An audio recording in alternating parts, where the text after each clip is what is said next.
I possibly Rosa Keller was saying he might, but he also may have just been joking. Derek said he might hop on if he's not still at work. We don't know who's coming. I saw the who's Derek showing up. I saw Derek possibly. Oh, we're going. Okay. We are. Cool. Yeah, who knows? We're gonna. It's one of those like It's winging it. doors open. Yep. People want to hang out and feel they can do so. We were just discussing the popping of corn snakes and how apparently I've been not doing it wrong in like a bad way, but doing it in a way that does not yield the same results that it does for Jake. Yeah, I got kind of good at it after I was going through all mine. But I got too good at it because I have But how many of those 11 males. How many of those gray rats did you break in half? None. They're all fine.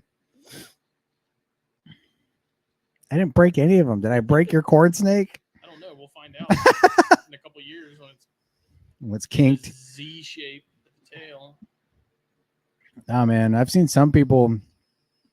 So while we were in Florida, me and Preston got a group of Citrus County yellows from a guy, and he had all three of them in a bag together, and the male was like a bigger one. This thing is like at least pushing 2 foot, and probably less than that a little bit, but it was bigger, and like it's harder to sex bigger animals. And we're like, which one's the male? And he's like, oh, I think it's this one. He grabs his big one, and this dude just like it looked like he broke the freaking thing, but outshot those hemipenes. Sure enough, I was like, good God, man. So I don't know. It's almost a pinch, man. It's a soft. I mean, it makes pinch. sense. Like if there's nothing to really like stop. So if you're on the body side of the vent, if there's nothing to really like reinforce the force coming from the tail end, then you're not gonna nothing's. You know what I mean? Right. Nothing's gonna pop out. It's not like it's your roll. It's not rolling it. You're pushing it, and then you're using your other thumb to like kind of keep it like a PS2 controller. Yeah, I guess not really, No? but Okay. I don't know. It's weird. I learned. I figured out how to do it from watching everybody else do these little tiny fucking colubrids. Yeah, well, I got bit, so thanks. I just everted its hemipenes and it didn't bite me. Yeah, I was like, yeah, this is a female. And you popped it and outshot two male bedanglers. Yep. So. But I don't know, man. Like maybe that's why the Ladies Island corns you got from me were. Yeah. Yeah, I hope the ones you gave me are females. Did you pop them? No, I didn't pop them because they were small when you gave them to me, and I didn't know what I was doing. You motherfucker, man! I swear to God, if I have more Ladies Island males, you're taking them back. Okay. I don't need 4 males. You're gonna give me an older female too. I don't have an older female. I demand it. I demand it. I'm just kidding. I don't care. Well, this is episode 197. Is it 97? At least that's what it says at the screen. Oh, yeah. Yep. That's it. Episode 197 of the Herpetoculture Podcast, which is brought to you by BlackBoxCages.com. Oh, the voice of an angel. If you find yourself in the market for an awesome new cage in white or black PVC, if you find yourself in the market for a rack in white or black PVC, guess what? BlackBox can accommodate. Yep. And guess what? Twicey. Order it and actually get it quickly. Yeah. Before your snake outgrows it. That's right. And before your child turns 10. That's right. And if your child already is 10, then before they turn 12. Yes. Yes. And on that note, we were talking about making a poll about it, which I hope we do at some point. But I'm gonna go and throw it out there, because when we were down there, me and Justin just got an order, and we were spitballing ideas with Jen and Clint out there about new, rack designs, and something that I've been trying to pitch to them for a while. There's 2 racks that me and Justin are like, these are what you need to do, but they need to know that it's going to actually be in demand. So one rack that I personally really need, and I think other people would also make use from it, especially in the pine snake world, the Pituophis world, and like the blood python realm, possibly even carpet python people, is an FB90 rack. If you don't know what an FB90 rack is, look it up. It's basically two V70s next to each other. It's big, if not even bigger, but it's a really good tub. It's made by Freedom Breeder. Like I said, it's almost a big square. It's almost as wide as it is long. Like I said, take the length. Oh my God. Take the length of a V70, put it side by side. That's basically a FB90. But I really want FB90s for Pituophis, larger pine snakes. That is a perfect tub for them, especially if they're high strung. You don't want to put them in an open front cage. Open front cages are great unless they're high strung. Then they can be problematic. No, they won't die, but they can be problematic. For a lot of people have problems with them. So if that's something that you would use or something you would be interested in, please shoot me or Justin a message and let us know, because we really need feedback on that, because I really think it could be something. It's something the hobby is missing, in my opinion. The only companies that sell that large of a tub are Freedom Breeder or ARS. They both have very large, and they cost about as much as a typical mortgage. Yes, does. They cost almost as much as my truck. So actually more than a typical mortgage. I yes. take that back. But there isn't a Depending PVC still in business currently that makes them. So I think it's something the hobby could definitely use. So if you would be interested in that, please let me or Justin know, and that way we can pass the word along, and maybe we can get the ball rolling on that. Then the other rack design we're talking about is something arboreal. I recommended the Sterilite 66 quart for an arboreal tub. It's pretty big. I think it's 2 foot high, maybe about 2 foot, a little over 2 foot long. Maybe not 2 foot high. It might be like 18 high. I'm not sure, but it'd be a really good arboreal tub. It's nice and big and wide and tall. So perfect for stuff like green tree pythons, grow out rat snakes, anything you want to add a little height to. So again, also, if that's something you would want to use, definitely shoot us a message and let us know. We need feedback on it, because for BlackBox to actually put it into gear and actually get the ball rolling on it. So please let us know. Don't be shy.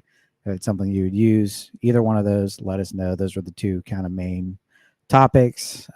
They can't just make a single one for me and Justin, because we want them.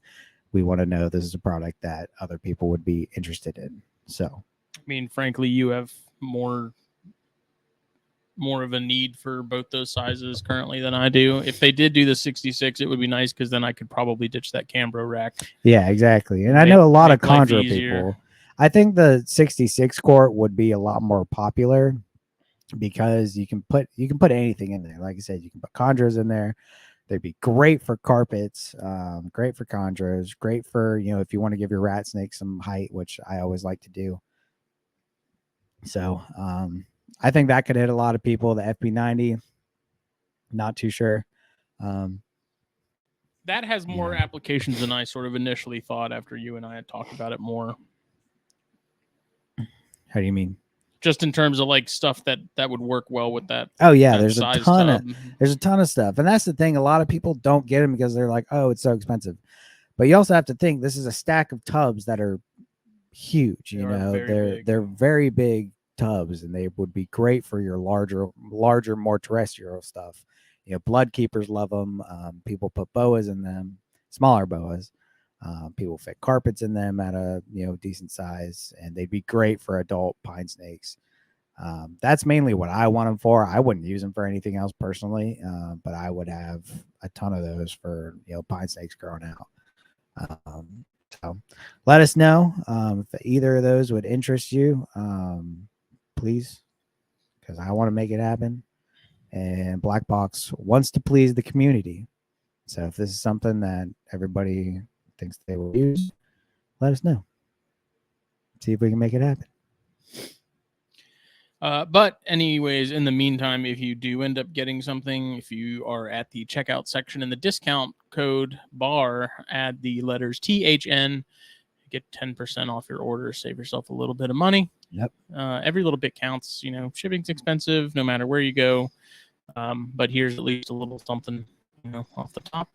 And I think even if it does cost a little more, in general, if you're not having to wait for it forever, then I think that's kind of worth paying a little bit more of a premium for. But with BlackBox, I don't think you are. Like, truly, it's just we've looked at the other prices and truly compared things to see it's BlackBox is actually very, very cheaper, competitive. Cheaper, if not at the same as a lot of other companies. So. Yes, and with the code THN, that almost covers your shipping, depending on how much you get. Because a lot of what's that?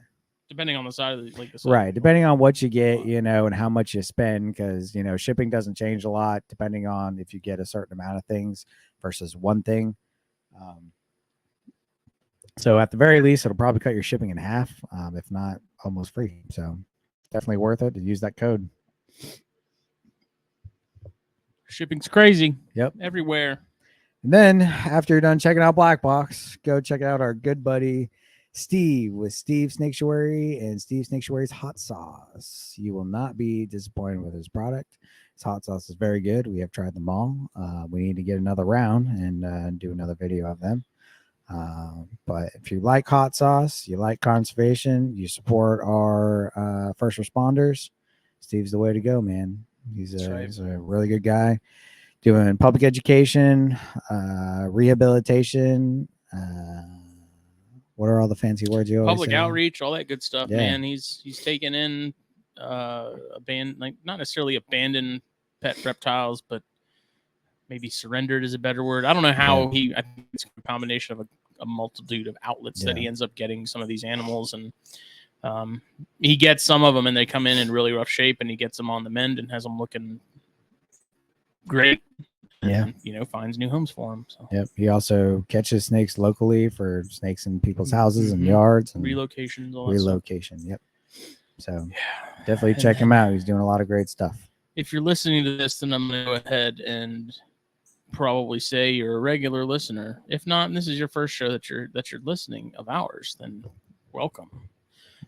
But for THN listeners only, to where if you're hearing this or you're watching this, you want some shirts or something from fulvisapparel.com. Also, use the code THN at checkout. There's a special discount just for THN listeners all the time. Like, I'm not taking it down. It's there. Again, code THN. I want to say it's 15% off your order. And then if you see us at Daytona, I will be having some business. I got some business cards coming that have a NRBE special code on them that I will not mention. Ooh. That will give you 20% off. Boom, boom. But I only made, I think, 500 of them. Only 500. My plan is to have them all gone. That's right. So if you see the bearded Sasquatch walking around, just trying to get the word out. I may even hand some to y'all and be like, give these to people. I'll start frisbee on that. That's right. The vendors. I want one of those like money shooting machines. Just put them in the. You get a shirt. You get a shirt. Everybody gets a shirt. Just trying to get it out there. I've been fortunate to have a couple of very popular like herp photographer guys sort of help me out in like a influencer capacity. I send them some stuff and say, hey, if you like it, post something. One of those I just sent his stuff out yesterday, and then the other one he got his stuff probably 2 or 3 weeks ago, and that helped a lot as far as like getting it out there and stuff. Nice. So it's cool because these guys are doing really neat stuff.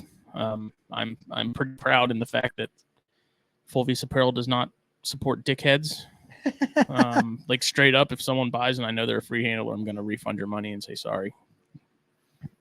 You ain't wearing my stuff, man, while you're that's right tickling a king cobra's balls. Not happening. No. That's crap. I ain't down with it. But if you're taking a king cobra's balls safely with a camera, then it's okay. Sure.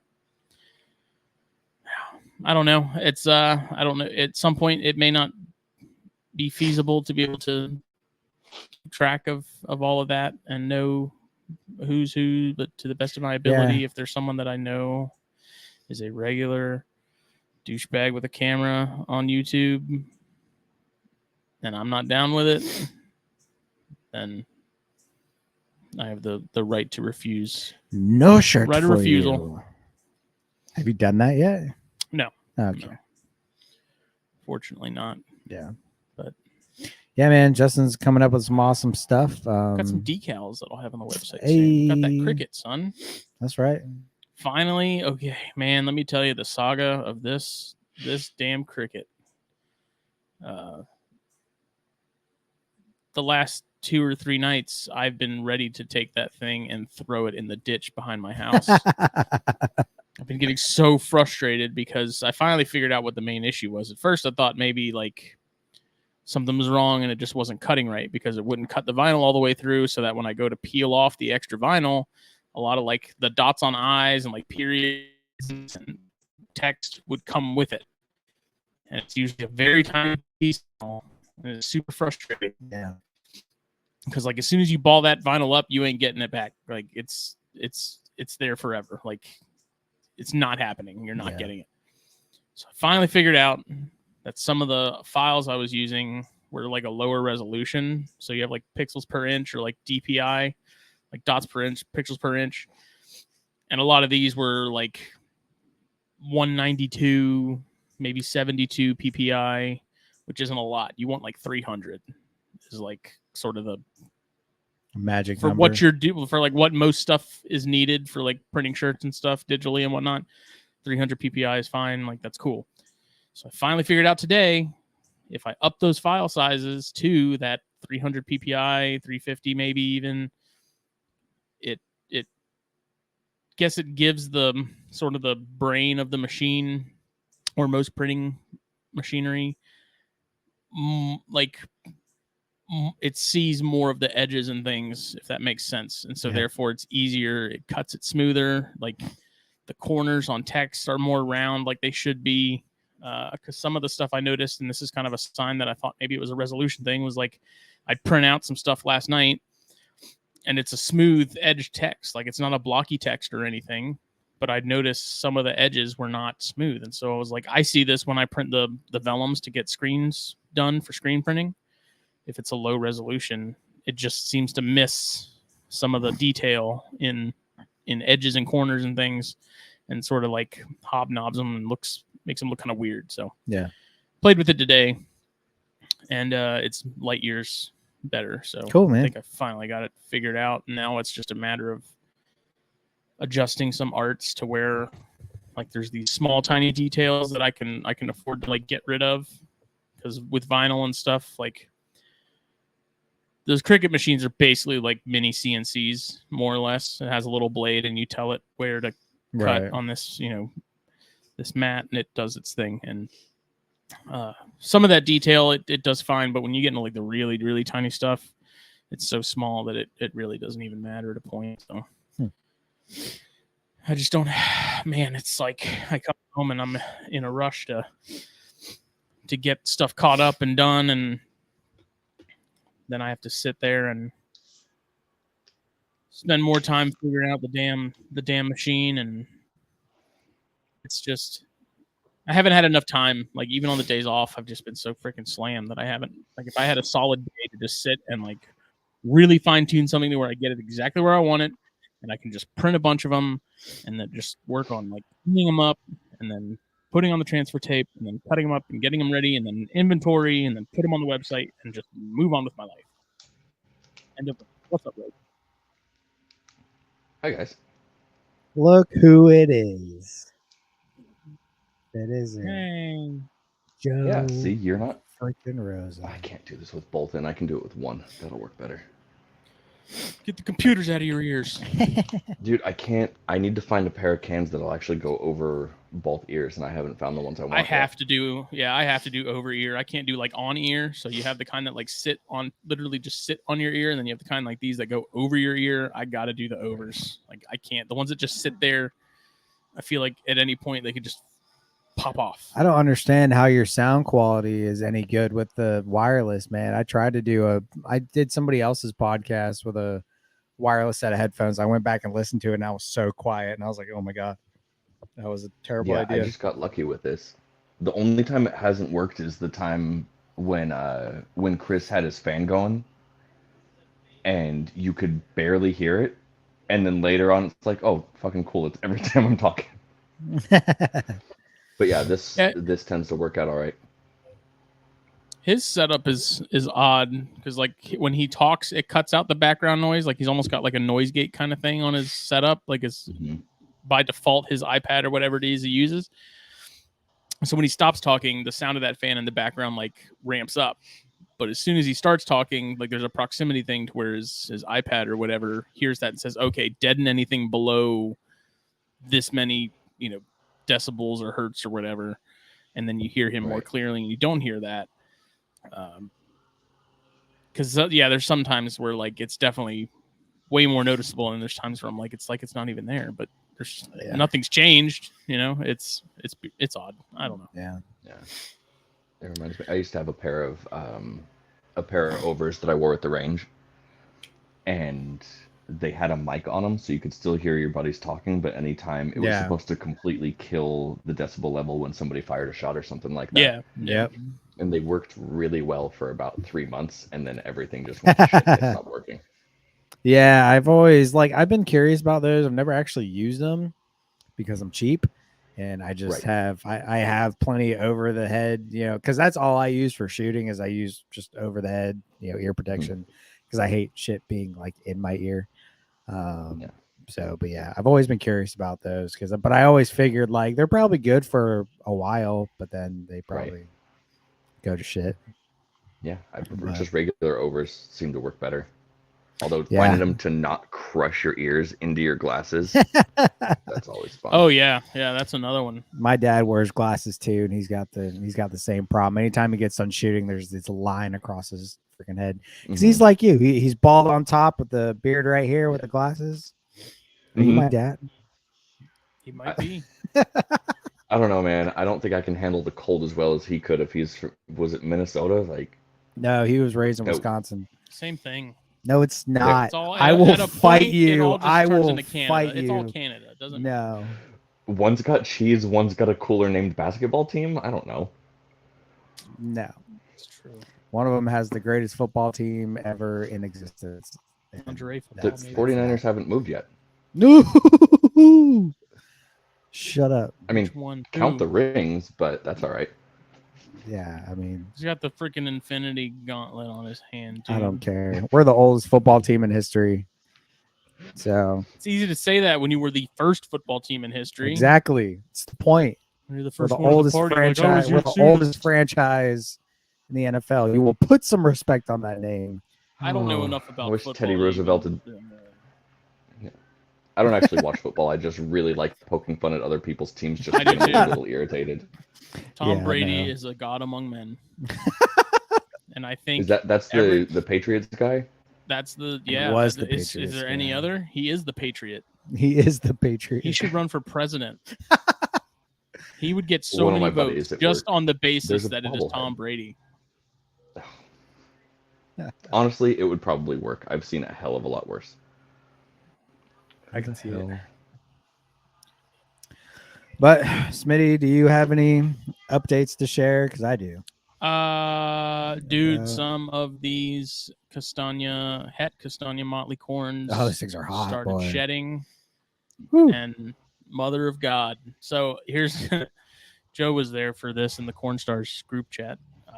I was like sending some pictures of at least 2 of them that had shed so far. And I was like, man, I don't know if it's just me and like a confirmation bias or if I'm just completely full of shit and drinking my own Kool-Aid. But I was like, these look different from a normal like a normal. Like I don't know. Like legitimately, I'm usually pretty good about when I'm trying to drink my own Kool-Aid, like smacking it into my own face, being like, "Get the fuck out of here," because I don't know. But I'll be right back. My kid just waved at me about pizza. Oh, hope it was like Papa John's or something. Yeah, Papi Juan's. Like these things, I don't know. They seem to be more saturated. They seem to. They're dark. They look a little. They just look different from some of the other, like especially the F1 Ladies Island stuff. Like they're very clearly different. Well, the F1 Ladies Island stuff is special, but I don't know. Like again, these are just normals in terms of phenotype. Like there's no pattern mutations going on.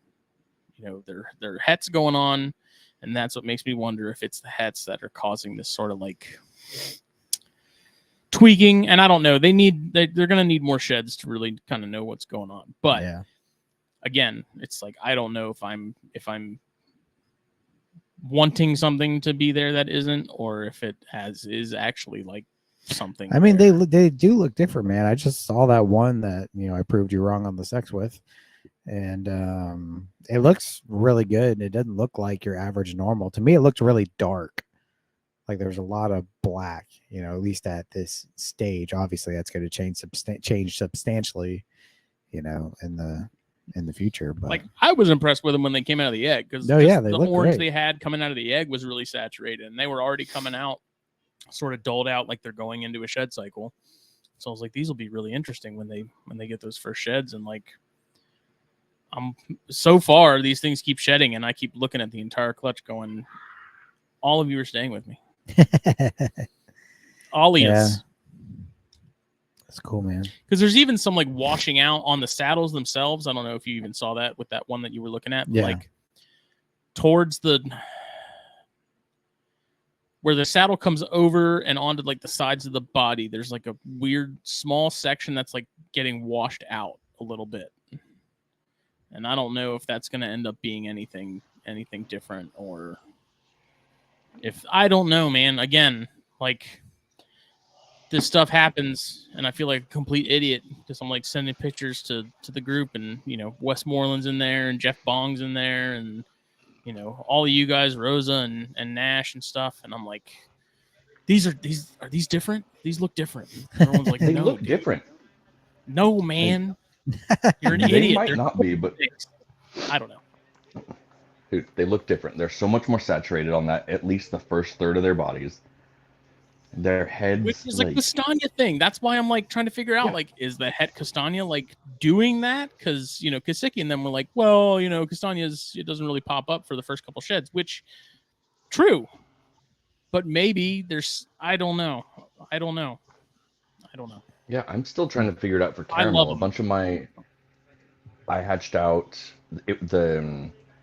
so it's a fire to pewter pairing. They're both diffused. I assume they're both masked. I know one of them is for sure. All of my babies should be blood reds or diffused, whatever.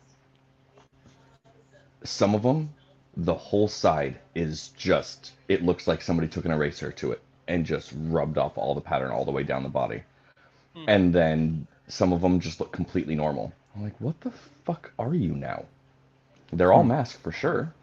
Blank belly, they've got the cool head, but that whole I feel you there, because that whole clutch for me was supposed to be just normals and some tesseras, and and then you got a bunch of I love it. Don't know what is That's going why on. wild types are where it's at, baby.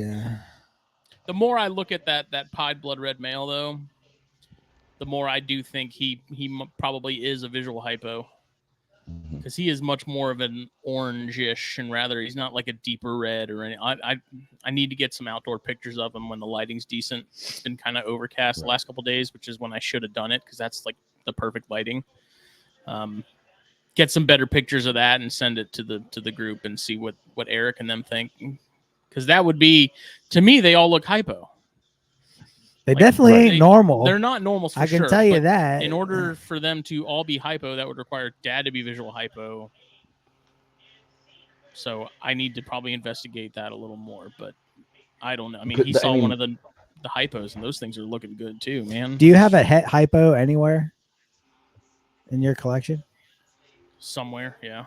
That would be the best pairing to do when you have an adult female I don't het. have an adult, but I know, but when you do, if you can't, if you can wait that long, pair it to a het hypo and see if roughly 50% come out hypo, and then you would get your answer. Yeah, but then I got to produce an entire clutch of snakes just to find out that it's hypo, all right. Like, they're corn snakes. they are, but I'm they sell I'm like also hotcakes. not into producing a whole clutch of snakes just to find out if something has hypo in or Well, you not. can't have your cake and eat it too, Smitty. Okay. Have you seen me? I don't. Of course I I can't. did it last year You for definitely Anery. eat your cake. See, you gonna judge Rosa for that? I'm not judging anybody for it. I'm just saying, like, to me, it seems like a lot of work just to produce an entire batch of snakes, just to be like, yeah. I mean, but that's how you answer questions. People do that all the time. If something a little more confusing to where I'm like not entirely sure if there's more going on, then maybe I would. Okay, then my argument to saying like, oh, like you could. That's how people prove out. What? That's how you prove out hets, man. Like if you have a possible het, you pair it to something just to see. But I think the difference is with this. There's no difference. I don't entirely know what is going on, so therefore to produce more of that seems kind of like a not great idea, because then I have a bunch of snakes that I can't fully identify what the morphs are in them, and now I got to throw those out into the ether because I can't sit on 50 freaking unknown babies. Well, you see where I'm coming from? Yeah, wholesale them. I'm not against wholesaling either. I'm just saying it's not for something as simple as hypo. It just seems like. But that could change. That could change a lot of things. If he's hypo, that could change up your pairings for him. Unless if you just don't care, then then don't. I care. Like, stop complaining. That's all I have to say. I'm at about 20% on the caring factor there, on the caring scale. They are really good looking snakes. So these babies are friggin' smoking. I like the normals more than the tesserers. You would be better out to verify for sure if all the babies are hypo. If you can verify all the babies are hypo, then that pretty much answers your question. How do I do that then, Jake? I'm not a corn snake guy. Talk to corn snake people and say, hey, is this a hypo? Bah. If only it were that easy. I know. I prefer to try and like dig as deep throughout the Google machine as I can before I go and actually. Oh, because Google is definitely going to have all your answers because Google's always right. What in that entire you guys if I can't think of it. What in that sentence made you think that was what I said about Google? I thought you said you were gonna do your Googling before you made. I'm saying I try to do my own research and look into it myself before I go and ask 20 people about it. Well, yeah, I'm not saying look like an idiot people. And waste people's time. So what we do is bring Sarah onto Cornstars again. And just have anonymous pictures. Like, hey, what do you think this we is? saw this posted on the forums. What is this? I saw this group of 14 you posted that snakes. The other day on your own Facebook page. Like, oh, did I? No, I didn't. That's not. I shared it. You don't follow me. It's fine. Yeah, shut up. Yeah. Yeah, I'm still trying to figure out is het caramel visual? Because my babies look weird. I thought it was. Figure it out. I hope so. I'm saying if it's it's a visual het, then I would call that incomplete dominant. Well, yeah, then it would be an incomplete. Who am I? It's called codom. Okay. Okay. I still say codom just because it's less clunky than incomplete dominant. Why don't we call him incom? Incodom. Incodom. Incodom. I don't know. Like I said, I mean, I know codom isn't politically correct. But I'm just like, codom is easy. I'm like, incomplete. It's like maclets all over again. Don't start the maclets thing. I will assault you. Yeah, right through his Papayan sword. Hey, I fell on that sword, and I said I was wrong. That's the difference here. Is I said I was wrong because somebody corrected me. So what's fucked about that is when I started listening to you guys was then, and I knew fuck all about Morelia. Guess who thought papayan pythons were real? Yeah, thanks for that. You see, your words cause actual harm in this world, Jake. Look, I admitted that I was wrong. You're the one who knew I was wrong the whole time and didn't say anything. Okay, That's the part so if that never anything, stops who's the being bad funny. friend? This No, isn't it's even not a dead funny. horse anymore. It's a skeleton left that we just keep hitting with a golf club. I know. And Oh, the Macklets thing, at least I corrected you as soon as you said it. The second you said it, I was like, you're wrong. It's not a dialect thing. You don't have an accent. Welcome to couples counseling. You have, and if you have an accent, then I have an accent. do you not know you have an accent? I don't have an accent. Do we have accents, Rosa? Depends on how heated it gets. Oh, but every once in a while, it comes out. It's fucking hilarious. Wait, what kind of accent and who are you referring to? Okay, so Smitty's still just got a little bit of just like south, but somehow not deep south. I don't know how Virginia can sound more south than you, but it does. And then Brats, every once in a while, you've got that sort of Midwest, but then the South comes in at the same time, and they don't cancel each other out. And it's not bad, but it's somehow like, how the fuck does that turn into my accent in California, but also still a little bit of like, you're gonna make me a hot dish, and I just don't get it. We're a confusing bunch. All in all, Smitty's an idiot, and that's that's just where we land on that. Fucking 0 to 100 real quick. Just go get some Macklets at Daytona. Freaking golly. So, next Fulvia shirt can just be just a fucking blob of a papaya. No words, no nothing. No, underneath it needs to say Macklets underneath it. It's the blob papaya, and then it's a Macklets with papaya an E. Macklets. Yes. As far as updates go, that's pretty much it. It's not though. It's not though. Wait. Got that first brood from those Carolina Devil Scorpions. Woke up the other morning, saw one of them chilling on the outside of the cork bark, and I was like, that looks like a bunch of babies on her back. And I looked into the tub, and I was like, sure enough, big old fat brood. Rosa, I saw you scream. He showed me before we started the show, and he opened it, and I looked at it and said, that's disgusting. He did. He's like, that's fucking disgusting. It's because I know what to do with the big one.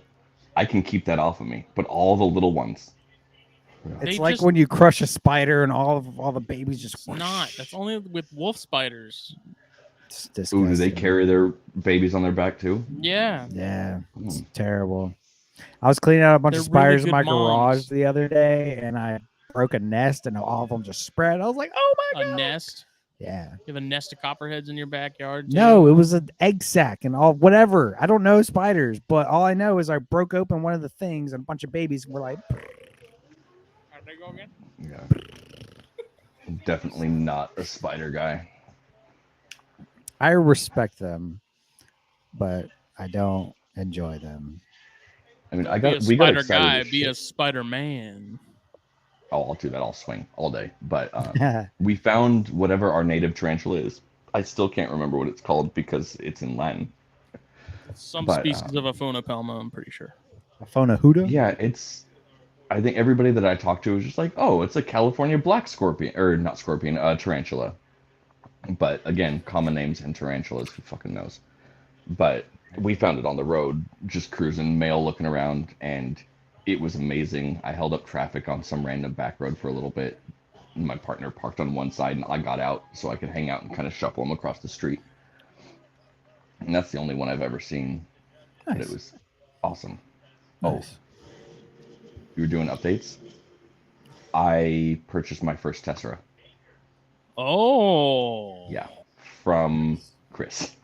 Of course. Because he threw up that pewter Tessera the other day. Yeah. and I sat there and fought with myself over it, and then it was on Morph Market. I'm like, motherfucker, somebody's gonna buy it before I can. I can't have it. So I've got that coming, and then I told I him can't have it. just, Nobody will. yeah. And then the rest of it's just like, here's how many slots I've got. Fuck me up. Let's go. Like, don't even tell me what you're sending me. Oh, I hope you get some of his artwork.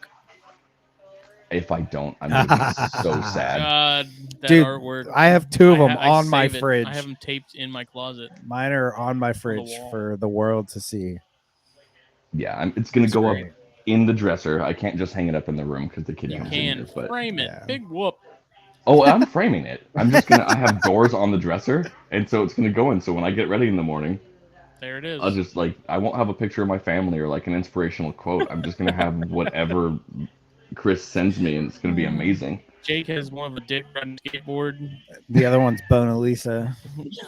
I've got one that's a dick I is a love Sasquatch, Lisa. like walking through the woods. Oh my god, It's great. he's very beautiful. talented. Like it's very good. He must do them really artwork. fast because It's very good artwork. kinda, I like yeah, it. like the detail he It's puts into it. incredibly impressive. What I sent him a package December, whatever it was, and I tried to draw one for him. Apparently, I can't draw any of that. I'm awful at it. Like one of the easiest shapes to draw. Yeah, We've been drawing those shapes forever, Rosa. Come on. you'd think I'd be better at it. I think it's because he's so good at it. I was shooting too high. I should have kept it simple. Dude, have you seen Bona Lisa? Dude, I have to send you a picture, man. Doesn't stop being funny when you say There it. should be an entire It is Instagram account artwork. dedicated to the art of Paint Shab. It is artwork, and it makes I want me a collected edition. It makes me so happy. I love it. If Yeah, a it's banana fantastic. taped to a wall can go for millions of dollars, surely one of these fine masterpieces can. Dude, I'm telling you, man. I think Bona Lisa is the best one yet. I'm not. That one gonna was lie. really good. That one was just gold, just gold. Didn't he? Someone got one jumping on a trampoline. That might have been me. I don't know. I know Claiborne got a good one. Dude, it's amazing. Like you open that box and the first thing you see ain't the snakes. It's a big old 8.5 by 11 piece of paper with some sort of phallic image on it. The people who like in our group that buy from him now mostly want one just to get a picture. Yeah, It's great. Not that you don't produce amazing snakes, Chris. You do, but your picture is just It's just the icing on the cake. it's just man. it's just the The sheet icing, cake. man. I sit there There's and laugh at the picture for 5 minutes before I even look at the snake. see if anything's alive. The lady at my hub, she always asks. She knows what that box is, and so there's got to be someone else in my area that's receiving animals. But she always asks, "What is it?" And when I got Smitty's, I told her it was something amazing, and I just left. But she wants to see what's in there usually, and I'm not opening this box in front of her. It's not gonna happen. That's It'd be going even better if directly you to my open it up car. thinking it's snakes and it's literally just one of these Oh, drawings yeah. inside the box. Dude, that no, picture. you need to open it right in front of her and say, "Oh my God, wrong box," and close it and run away. Like, I used to sneak things. Well, not sneak. I used to deliberately place things into my bags before getting on a plane, so that if I Nice. did get randomly searched, because this is the least degenerate I've ever looked. You've got some explaining to do. And so randomly searched happened a lot when I was a teenager. And so, something about where's my other hand? About that long and purple usually made TSA immediately stop, close the bag, have a nice day. Yeah, thank you, sir. Move along. Hmm. Yeah, that was great. Yeah. I had one time I was flying to Texas, and my bag went through the thing, Machine. and he grabs my bag and pulls it aside. He's like, "You come over here." And I was like, "Yeah." He opens up my bag. He's like, "You got anything in here?" And he's like poking through. I'm like, "No, not at all." He goes in there. He pulls out a knife that I had in the bag and kind of looks at me. And I was Yeesh. like, "Oh my God, dude, I'm sorry. That's my hunting bag. Like, I forgot that was in there, blah, blah." And he's like, "Yeah, it's all right. Do you want to run it out to your car?" I was like, "No, it's like a $20 knife, dude." Yeah, that's all toss it. yours. Yeah, I'm good. I'm not. When we went to South Texas, dude, I went through like 3 airports with a torch in my bag, like a cigar lighter, What? and a whole packet of razor blades. not even realizing they were in that bag. On your carry-on? Yep. And no one said a word. And I was like, wow. This is Patriot Act. We're safe. Yeah. Wow. That's fantastic. I was like, I can't do that. I was like, okay. No. Completely forgot these were in here. I had to fight with someone about bringing cupcakes home from Seattle once. I don't know how you. That's amazing. You got razor blades in the cupcakes. That's right. Could be hiding weapons of mass destruction in those cupcakes. Yeah. Plutonium cupcakes. Yeah. But what was with the Tessera? Was it intentional that you hadn't gotten Tessera yet?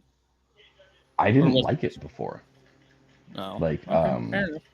Tessera wild type. It's something. It's the side pattern bugs me. For some reason, like I love a washed out pattern, or I like a really distinct pattern. And most of the Tesseras that I've seen just haven't done it for me. It's not that I dislike them. It's just one of those like that doesn't need to come here. It's very particular about it. Yeah, and then this one I saw, it was just like shit. It's already pretty washed out. It's also diffused. I love pewter anything, and that it's so dark. And I'm really interested to see what the stripes do. I've got the 2 pewter girls that, their projects are going to split off at some point. So, do you have anything? Do you have anything Motley in your collection to plug it to? See, okay, so I've got the weirdos from Carol Huddleston at Low Belly, and so that I've got a pair of those, and at some point I'm going to pair them to each other, but then the next year I'll be able to theoretically, I don't know how the female is going to go, but I can pair them to something else. The male can go to a pewter. And then that pewter that I'm getting from Chris, the Tessera, is also a male. He can go to her. And that'll do hets, but dude, it'll still come up with something. I'll get Tessera het Motley. Dude, Tessera Motleys create such an insane stripe. It blows my mind how that works. Like, it doesn't make any sense to me, but the stripes that I see from those pairings are just fucking insane. They come out really nice. Yeah. I got a male. You want it? Take more corn snakes, Jake.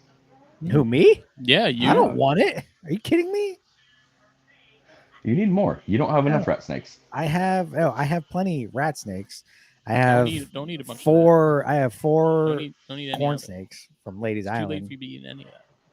Do you have them from both years so far? Mm-hmm. Nice. Yep, I have 2 males from 21 and 2 females. Macomb females. Because Smitty can't pop apparently. Yeah, apparently I can't. And but yeah, 2 females from last year. Just found out that I've been doing it wrong, and apparently I'm supposed to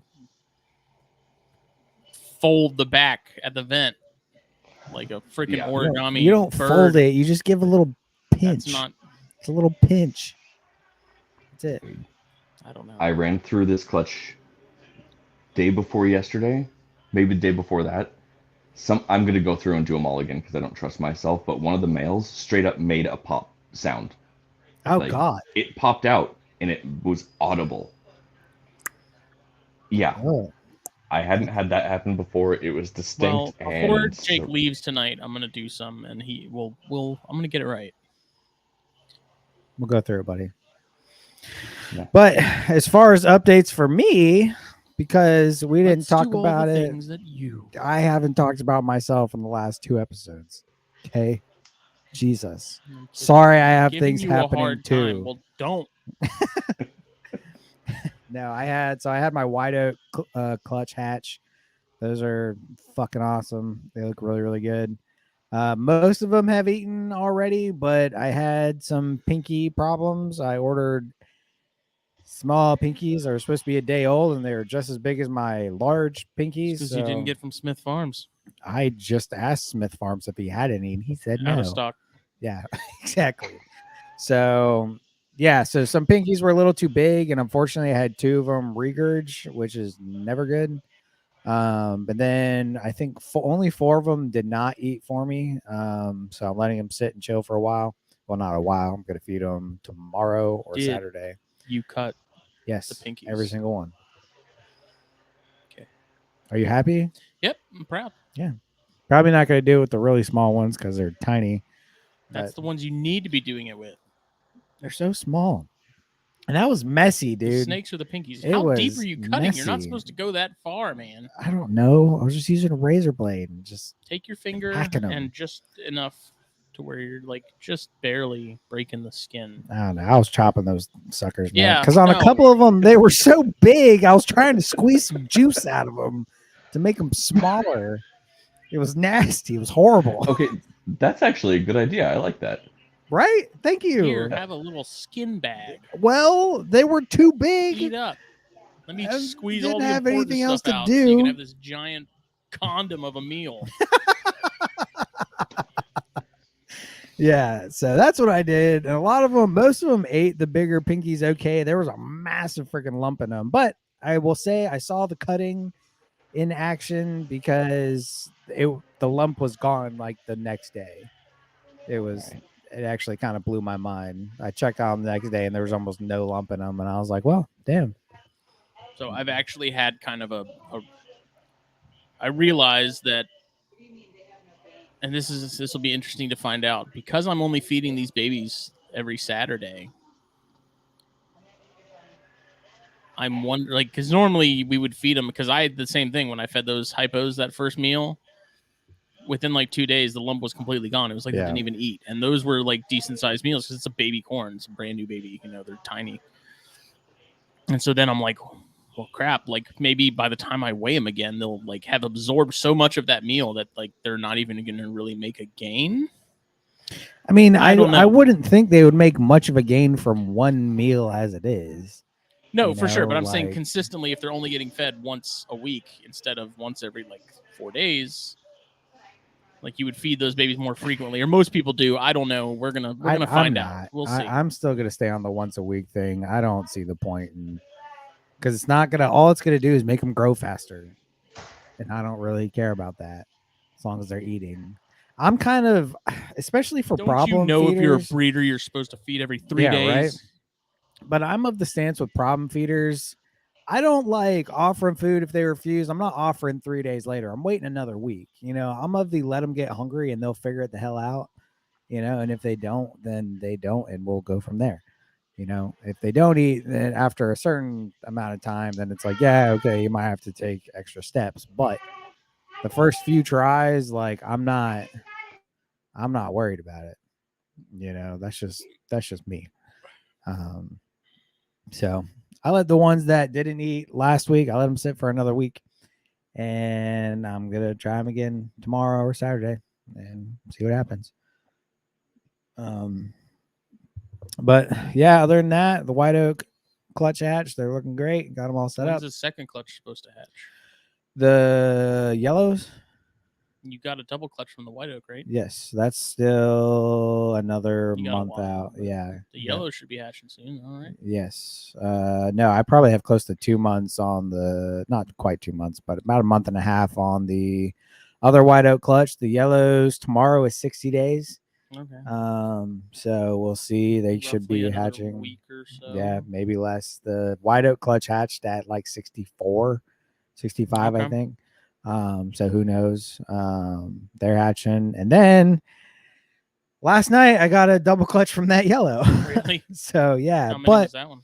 So that one was 9 total. 5 were slugs, 4 were good. But the unfortunate thing is I think she held an egg. Okay. But it's really high up. It's not like stuck at her cloaca where I thought egg binding would happen. It is almost halfway up her body. So I'm not really sure what to do. I'm probably going to soak her this weekend. And I thought it was a mass. I thought something else was going on with it. But I messaged Chris and Chris because they're my go-to people for anything. And they both are like, yeah, it's probably an egg. So it's really high up, though. So I'm going to try and kind of massage it down a little bit over the weekend, give her a soak. And I'm going to try and let her pass it on her own. She looks really good after the second clutch. She looks really healthy. She kept on weight really well. So, yeah, I got 4 more good eggs. The 4 had veins. They look great. So 4 more Pasco County yellows will be coming. on top of the 16 that are about to hatch any day now. About to be overrun. So yeah, I'm looking at a lot of. How's the female white oak looking? Great, she's eating Bouncing fine. Yeah, I've been keeping her light as far as food because I don't want her to cycle again. So I gave her a really small meal after like a week to 10 days after she laid. I gave her another really small meal about 10 days after that. And then last feeding, I gave her and just a regular smaller adult mouse. And then this week I'm probably gonna do the same thing, a smaller adult, and then she'll be back on to the large or the extra large or jumbo mice. Yeah, I'm on day 77 with this first bear clutch. I don't know what's going on. I'm hoping that me moving him over into that bigger box didn't screw him up. I'm sure not. They're rat snakes. Were you just doing those ambient in the room? So they were in the incubator, and then as we get closer to time for them to start pipping, I was like, let me go ahead and move them into something a little bigger because they were getting so big that the shallower box I had them in, there was like 2 eggs that were practically touching the lid. Okay. Like right where all the condensation was. So I was like, let me go ahead and move them over. And that was like 2 weeks ago. And I don't know. I did massive, though. I did all mine in my room, just ambient. But my room ranges from, I try to keep it around 77 to 80, kind of do a night drop, let it raise up during the day. Yesterday I walked in, it was like 82. And I think that's why the white oaks hatched a little before 70. They hatched around 65. Okay. I prefer cooler temperatures. It sucks waiting 70 plus days, but I like bigger babies. And these white oak babies, they actually came out pretty robust. There's a couple. It was funny. So like I saw a lot of different sized eggs. Some of the eggs were really, really tiny, and therefore the babies came out pretty small. And those are unfortunately the ones that are kind of iffy on eating right now. But the ones that came out of the really big eggs that are really big, they took off tongs. I had the first white oak I fed looked at a pinky for 2 seconds from the tongs and took it. Just like nice. That.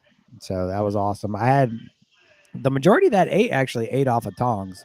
There was 3 or 4 that drop fed, and then the majority ate off tongs, and then 4 of them did not eat it all. So I had one holdout from that hypo clutch, and I tried live, and I'm gonna offer it something again this week, and if this is the second week that it refuses, then I have to take it out of the like the group average and things like that. Like I'll still record its weight and stuff just out of curiosity to see what it looks like over time as everything else sort of takes off. But I tried live, I tried braining, I tried all this stuff. That thing was like, nah, not into it. I'm good. Let it get hungry, man. Next week I start running through bag of tricks. I got 4 out of 10 to eat this time. And then we'll start with everything next week. Just get them to eat, because only one of the ones that I'm considering is a holdback ate. Everything else is already like, just get out. I've got wholesale or people that want them. And are you going to try washed pinkies? I usually save washed for later. Oh, really? I'll do boiled first. Just out of, no, I'm sorry. I do brained first. And then I'll go to boiled. Washed, I actually just tried washed last year for the first time. And then I've also got a couple left over. I've bred Cresties for a while, so sometimes things just don't make it all the way out of the egg. Yeah. And they're in the freezer waiting. So I'll try and scent with those. They honestly might have been in there for too long. They might just be all freezer burned, and who knows, but it's never too long, man. Yeah, let them thaw. If it's freezer burn, all you need is the juice off there. Roll around in there a little bit. Right. Freezer burn. It might also be buy a cheap blender and make some gecko juice, but I'm not worried about it yet. It was just one feed trial, so it's still one thing that you can try. My buddy had good success with it, and I know people that do it with locality rat snakes that I work with. But have you ever tried like hand feeding? You know what I mean when I say that? Like hold it and get it pissed off and to get it? Not necessary. You can. That's a buddy of mine this year. He kind of held it behind the head and got it to strike, and then immediately dropped it, Right. and that helped. But I've heard some people, they actually hold the snake in one hand and kind of tease feed until they strike it, and then try and get them to hold on to it. And the reason Right. for the whole hand thing is they can't get away from it. Like they don't Right. flee from it, so they're more out to, say fuck you and strike, and then Yeah. possibly hold on to it when they commit to that strike. So Right. it's an option to try. I know it's worked for some obsolete rat snakes. Usually braining is enough for most of Yeah. the stuff I've tried. Like that was sort of pretty enticing, but I always forget about washing. Yeah, that's just from listening to Kluber and Klubroid. That's Matt's, like, that's what he does for a first meal. He washes the pinky. He just puts them in a cup, drop a Dawn soap, and just kind of shake it around, And that's better. That's so dumb. That makes me feel silly. I was washing the fuckers. Like, no, individually. Just thaw them out in a deli cup with a lid. Put a drop of Dawn dish soap in there and just shake it. Yeah, that's way easier. Yeah, and you can do a bunch all at once. Yeah. So that Dawn it's an appetizing smell, man. Yeah, man. Anytime I smell it, I want to eat it. But you gotta do the blonde, or the blue Dawn dish soap, not the green apple. Don't make them smell like apple. Or the cherry blossom. Yeah. Yeah. So that's probably gonna be my next go-to if I still have refuses, but we'll see. I'm not too worried about it right now. But the only problem with that clutch is if I sex them all properly, it is a sausage fest. A complete sausage fest, as in 11. No shit, you got washed out. 11 males and 3 females, if I sex correctly, which I'm pretty sure I did. If you did, by what I just saw earlier. Yeah. If they weren't boys before, they are now, because it's like pieces of their spine coming out of their cloaca. Yeah. No, they I'm pretty sure I did everything right, and I had very obvious, maybe I was, because like females can evert very small like scent glands, they'll be like little red dots, but with males it's very obvious, but so I may have mistaken small little scent glands for hemipenes. I don't know, so I'm going to go back through them because I really hope I don't have 11 freaking males. If that's the case, I really hope the next clutch has a lot more females, because that's no bueno. So Joe, you want some gray rat snakes? Whenever we move and I actually get my full room, fuck yeah, I'm gonna expand species. Right now, I'm probably getting. There's at least one more species coming. Nice. And I'm trying real hard not to think about the rhinos for a little bit. So I need to make a little bit more room for them.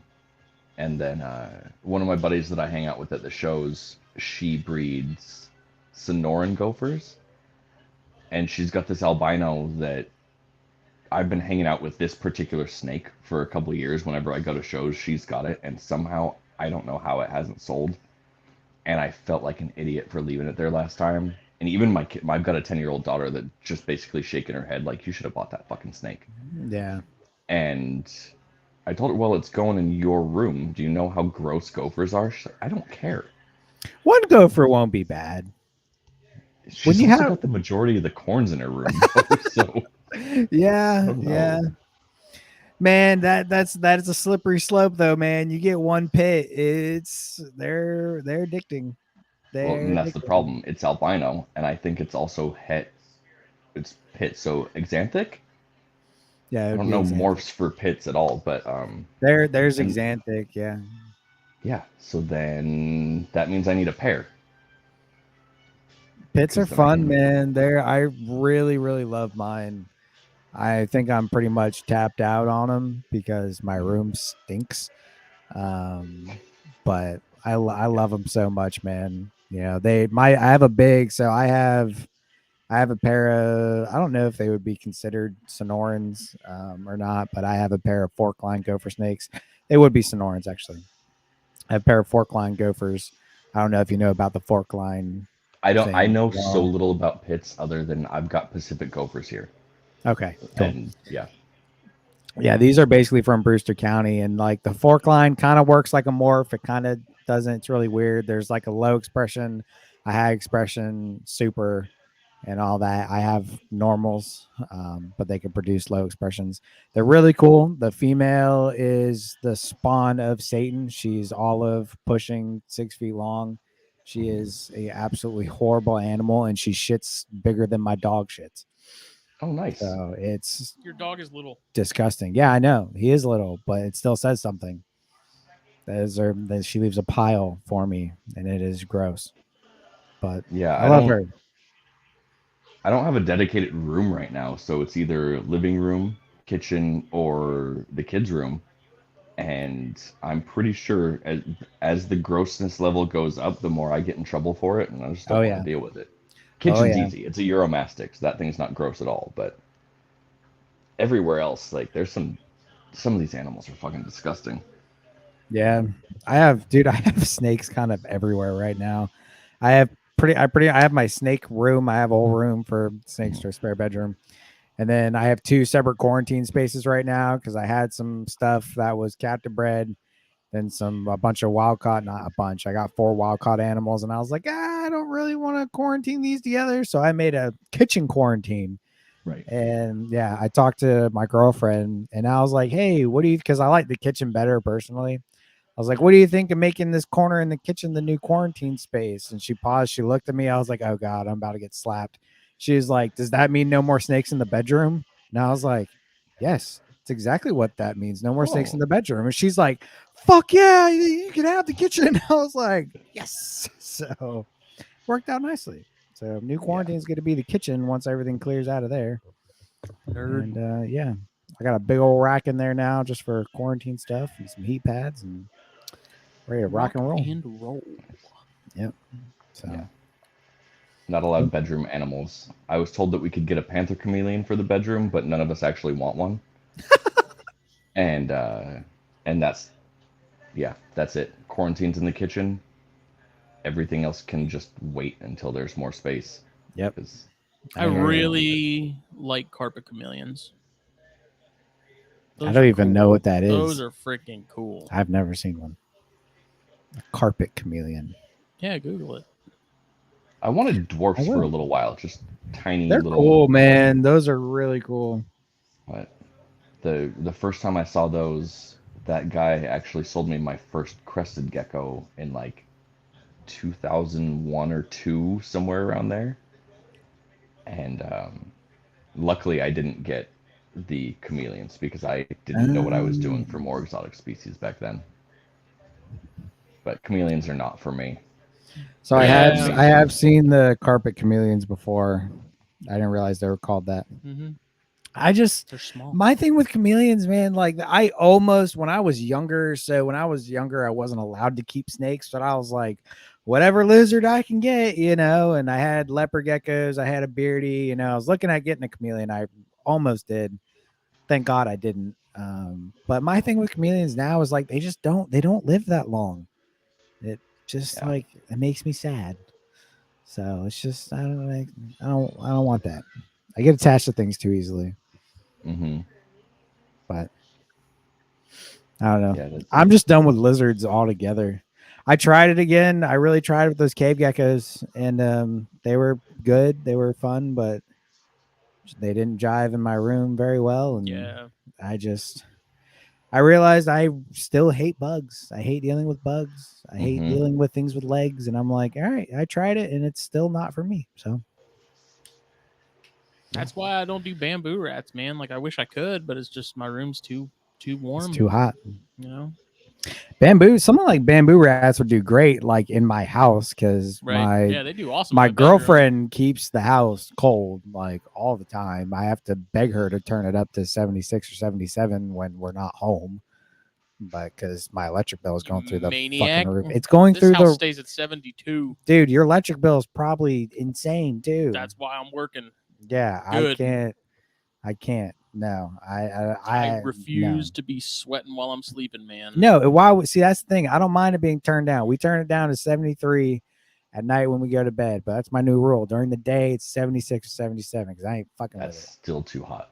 You get that shit down to like 64, 62 degrees to go to get sleep. out of That here, shit's bro. Rosa wants his amazing. AC unit to Get freeze out over. of here. See, I'm in California. We don't know what the fuck AC is. Like If we there don't ain't have that. icicles forming on the vents and stuff, Rosa don't want it. No, man. hell no. Because I'm do you have to wake up early for work, Rosa? Yep, 5:30 Okay. at the latest.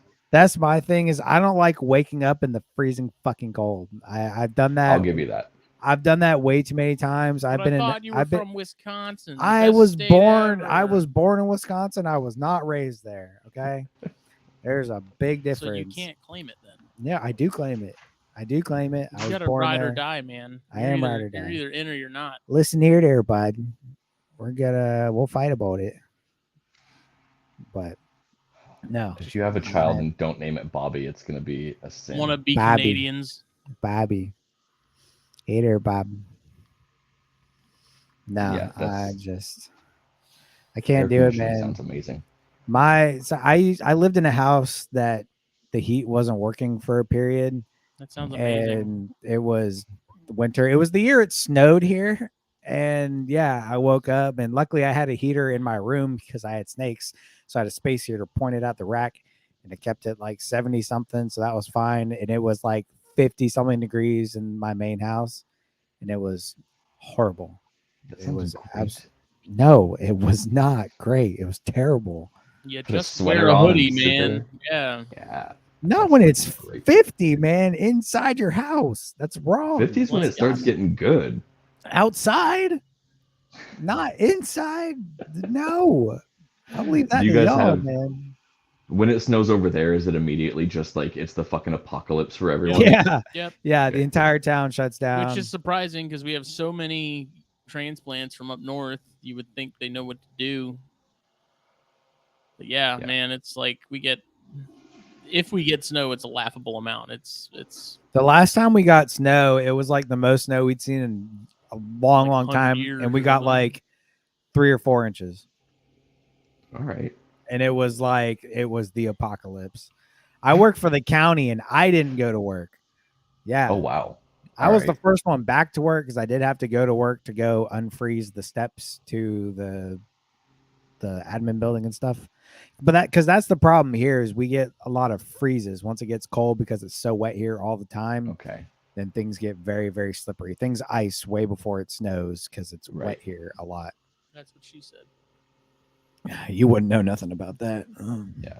That's the last time it snowed here. It snowed on the beach. People lost their fucking minds. And granted, it looked really cool. We're like a beachy surf town. We've got the boardwalk and all this. Okay, cool. But by the time I heard about it, it was already fucking melted. I didn't. Yeah. Like an hour later. I've seen snow here 3 or 4 times, and 2 of those 3 or 4 times it actually stuck. One, the first time it really stuck, I was like 12 or 13 maybe, and it stuck, and that was like 2-3 inches. And the last time was 2017, I believe, 2018, and that was the biggest snow we'd had in a very long time. So that was cool. Yeah, you guys, do you just get rain all the time? So you get to it kind of feels like it. It's been raining here a lot lately. Yeah. Sucks. We need to go road cruising more, man. We get a season and around that season, frogs, no problem. Any other animal that I try to find, all my spots got washed away this year because we got like a crazy amount of flooding and water and everything. So the frog spot's still there, but they did a bunch of construction right at that little river. And so it's basically fucked for this year. Yeah. All of my snake spots, most of my salamander spots, like some of them I can't get to because there's not actually a road anymore. Oh god. And then some of them just washed away, and there's a couple really good herpers around here, but everybody's really secret about their spots because there's just too many shitty college kids that'll just ruin the spot. Yeah. Yep.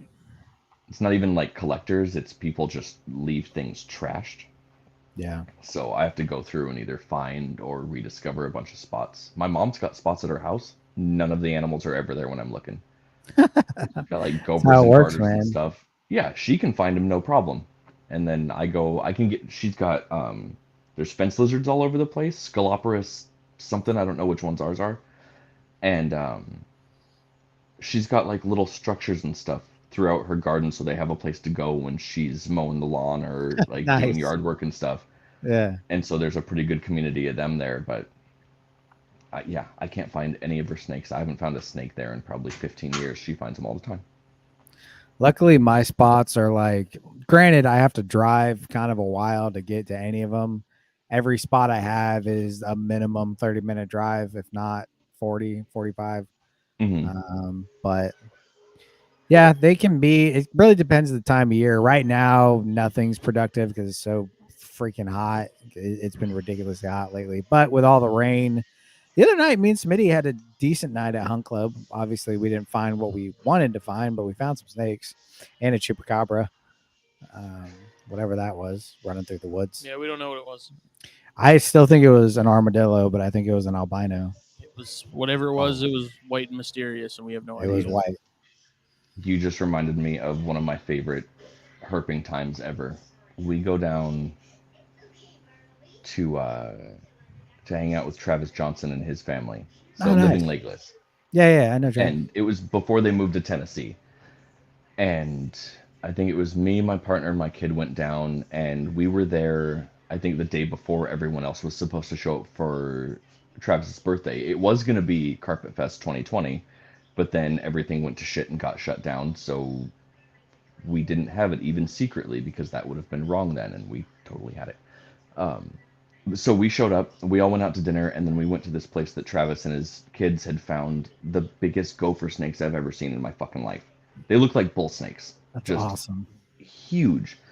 And so we went to this place hoping, maybe lightning to strike twice, or at least we'll find something. If not, we just have a cool walk around with friends. Me and Travis and his brother kind of get separated from the rest of the group. And we're getting eye shine from something that's following us. Like, all right, it's California. We've got mountain lions. We've got other shit. Like, luckily, me and Travis are big dudes. His brother's a pretty big dude. I'm not that worried. But the other group is our wives and kids. And our kids are not big. Like, my kid was like 6 or 7 at the time, and she's little. Yeah. I'm like, fuck. All right, we'll catch up to him a little bit. And it's like 20 minutes, half an hour, and every time we shine the light, it's just far enough we can't see what it is, but we're getting the eye shine. And it keeps coming. We finally get back to the fucking trailhead, and it's a fucking stray house cat just following us, looking to hang out. Nice. Didn't find any snakes. Yeah, we got haunted by a cat. I'm just sitting there like, don't let this be some weird fucking prairie ghost. I don't want to deal with that shit.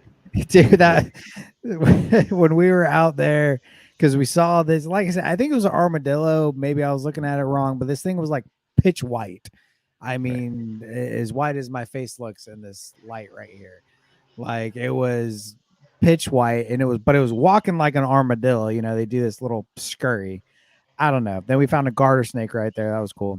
And then like later on in the night, so like we were in Hunt Club, and Hunt Club is middle of nowhere. Like, it's nothing but woods, especially when you get back on the roads. And I just, while we were going down, I was just shining the light in the woods just to see if anything was in the woods. Smitty's like, dude, quit fucking around, man. You're gonna see the lady in black standing there looking at you. And I was like, dude. That dude. He goes, I would shit my pants immediately. Yeah. I was dying, dude. Ghosts are fucking terrifying because what if they're real? You can't punch them. There's nothing you can do about it. I say I'm not scared, but at the same time, I don't go out there by myself just because I'm not. He tells me after we get out there that that's pretty much the only reason he brought me with him. No, it wasn't. He didn't want to be alone. You've been wanting to go, so I invited you. But yeah, I didn't want to go by myself because I just road cruising by yourself isn't as fun. Okay. I don't know. I kind of like it. Yeah, when you're driving around rural populated Ladies Island. It's not that populated. I've driven around Ladies Island by myself too. I've driven around Donnelly by myself. I've driven around my areas by myself. I don't really want to go to Hunt Club by myself. Did you get in the car with that guy and say, man, what do you want to get put on? Dude. I was driving home once. I hate you. every bone in my body. Yes. I was driving home somewhere between midnight and 2 a.m. I don't know what it was, but I had been designated driver for everybody, got everybody home after the bars, and then I was on my way home. And I lived half an hour out of the main town, just kind of up a coastal road. Pitch black, no street lights, because it's just coastal California highway. And middle of the fucking 2-lane highway, random naked old dude. What? Nope. And it's just one of those like, fuck that, home. Go home. Yeah. There was nothing. Don't know what's there's happening no here, good but I'm not stopping to find out. Yeah. No, nothing. No good could come of that. Like maybe No. I could have rescued that dude, or he could have been a trap. I don't want to get eaten. Fuck You that. keep driving. You keep driving, my guy. I don't want to get eaten. So this nothing bad happened in this story, thank God. But probably one of the most nervous I've been driving is this was the week I got bit by the Aatrox out in Texas. It's a bad week. I was going home. I lived in Georgetown, South Carolina for school, and I flew into Charleston, and I had to go back for school. Like I got home on a Saturday or Sunday. I had school like the next day or the day after. I don't remember. But this is right after you got bit. Yeah, I got off the plane. I'm in a sling. My left arm does not work at all, and I had to go home. My mom's like, "Why don't you just come to the house?" Blah blah. I'm like, "Ma, it's just as long of a drive. I have school. I'm not missing school for this. Like, I'm gonna have to drive either way. Like, I'm doing this." So from Charleston to Georgetown, it's about an hour and a half drive. Normally, whenever I drove from Charleston to Georgetown, it would take me main highway, no problems whatsoever. But for whatever fucking reason, this time my GPS took me through the middle of the Francis Marion National Forest. And there is nothing.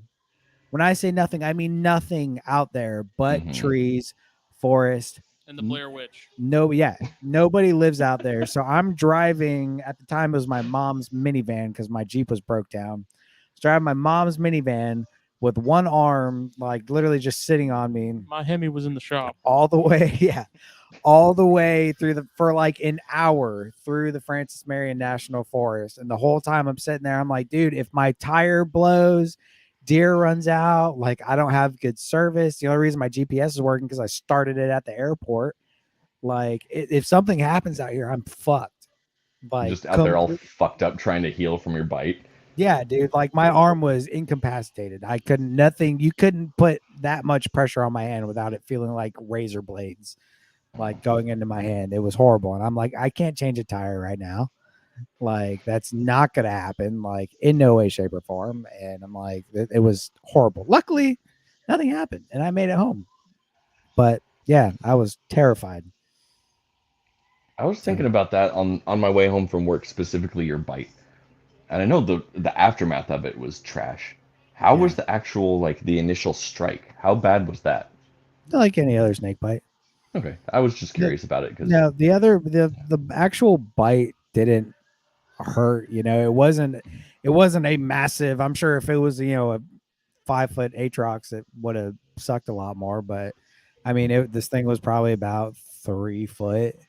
Okay. And I think it was more so, I don't really remember, to be honest. I remember the actual bite didn't hurt. It was like any other snake bite, but I think the shock of it happening was kind of took all of that away.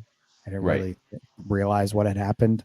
The moral of the story is it ain't no fun. No, it was not. I just remember looking at my thumb and seeing 2 perfect pinpricks and there was venom dripping out of one of them. And I was like, oh. Okay. Yeah, it's immediate, like, well, fuck, there goes every amount of money that I've ever had. Yeah. No, insurance was actually really good to me. That was very surprising. So I actually remember you saying they knocked a shit ton off when... Oh, yeah. I listened to that episode like 3 times, just like, check rock stacks before you climb, fucker. Dude, it was bad. It was bad. But yeah, we only owed like $2,000 out of pocket. No shit, that's pretty fucking good. About a $200,000. I owed more than that when I got a fucking colonoscopy, so nice work. Yeah, no, I don't know how that happened, but yeah, about a $200,000 bill turned out to about $2,000-3,000. That's fucking cool. Now I was a broke college kid, so I didn't pay for it. Pow. Yeah. So Smitty, do you still have your monitors? I do. I meant to ask you about that earlier today and got distracted at work. Yeah, Things are so cool. I do. Those are cool. Those may end up getting moved just with all the everything that's going on and wanting to sort of Hasn't downsize sold? some. Yeah. Really? I don't know yet. Haven't really decided. Are they just not taking that like piece of your heart in with them? No, I like them. Again, it's another matter of I have too much and I need more space. Mm-hmm. To accommodate what I currently have, and those take up a pretty decent chunk of it. So, yeah, I don't know. But realistically, I mean, that cage is you're just gonna put a snake in there. I mean, if I got rid of them, I'd probably end up go with the cage. Maybe I don't know, because then the other sort of hurdle with that is then having to like get all the dirt out and like really clean it. Yeah, and then it's got the bulb fixtures and stuff that I don't really use for snakes, and I don't know. I guess if you sold it locally, you could sell the setup too. Yeah. If you did it, but I don't know. Haven't really decided yet. I know like Olsen was talking about sort of having some interest in monitors, and I was like, hey, I put the bug in his ear, but you could do Marv like that, man.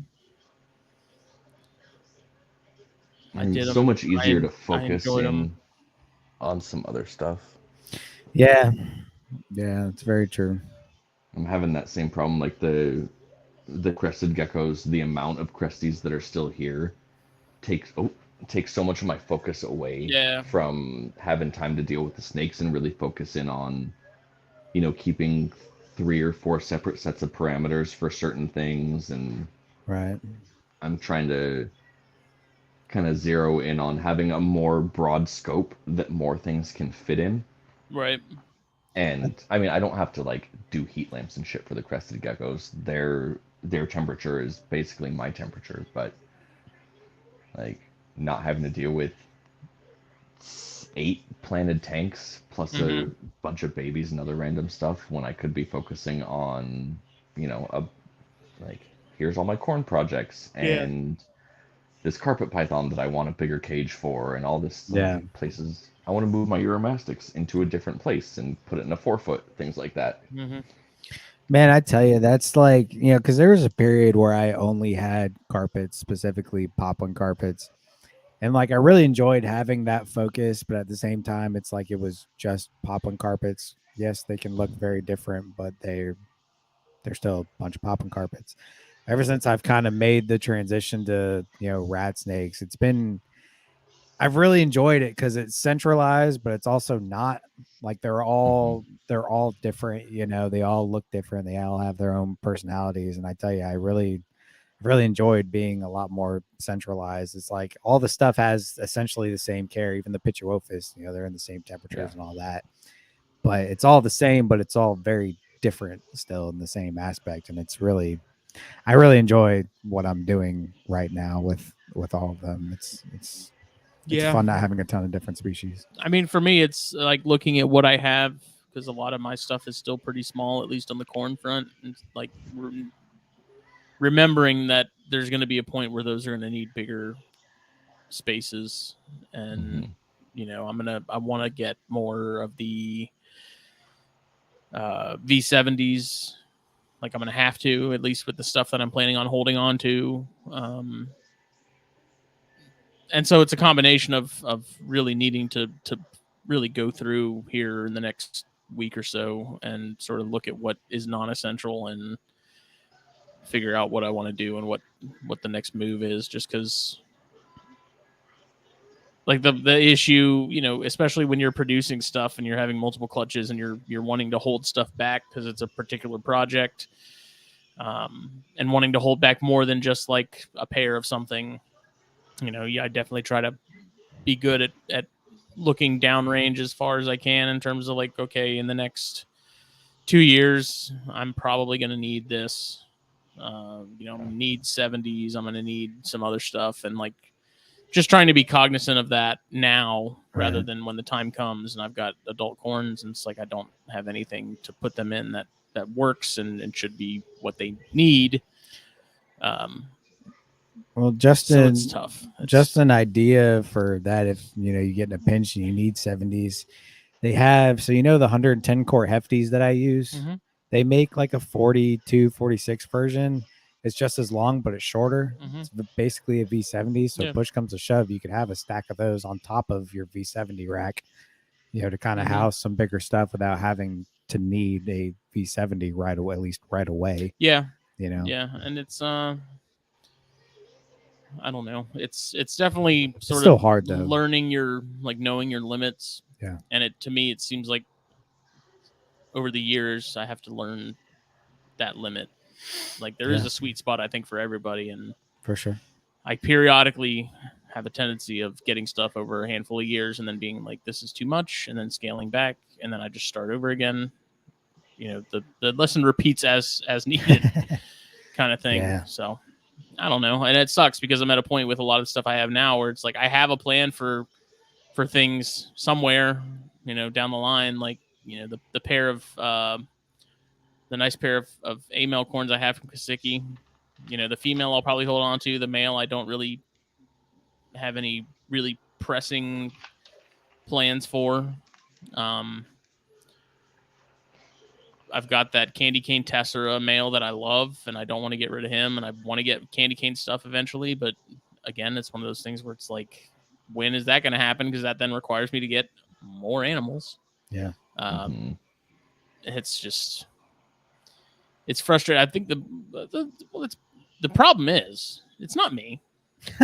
It's not me. It's your room. It's my room. My room's too damn small. That's the problem. That's where the issue lies.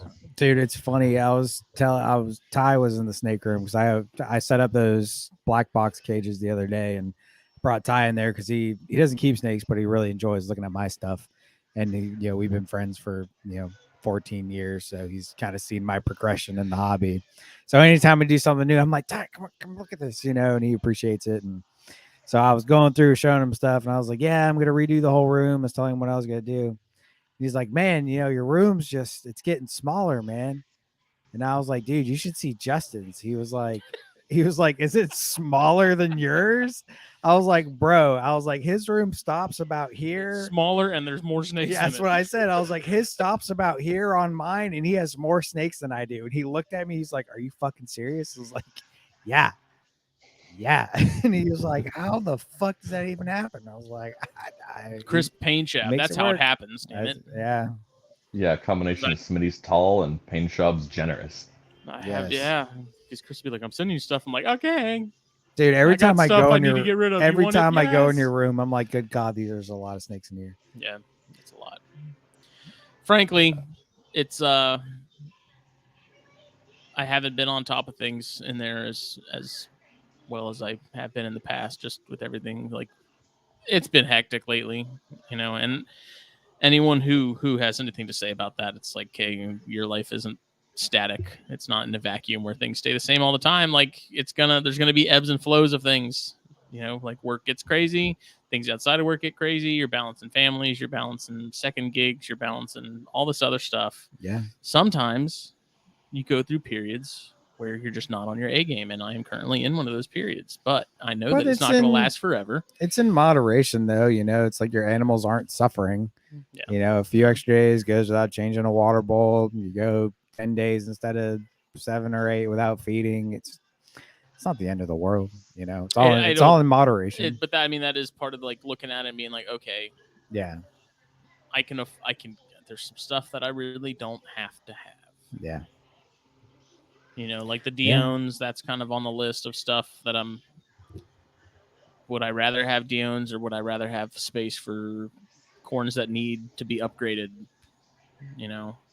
Like none of the chondros, none of the rhinos, none of that stuff's going anywhere. It's pretty much corns and then the Diones. The bimaculata, I don't know, because like the female, she's had this weird mass for a while now, and I don't know if it's a stuck egg or what. It hasn't affected her at all. It hasn't moved at all.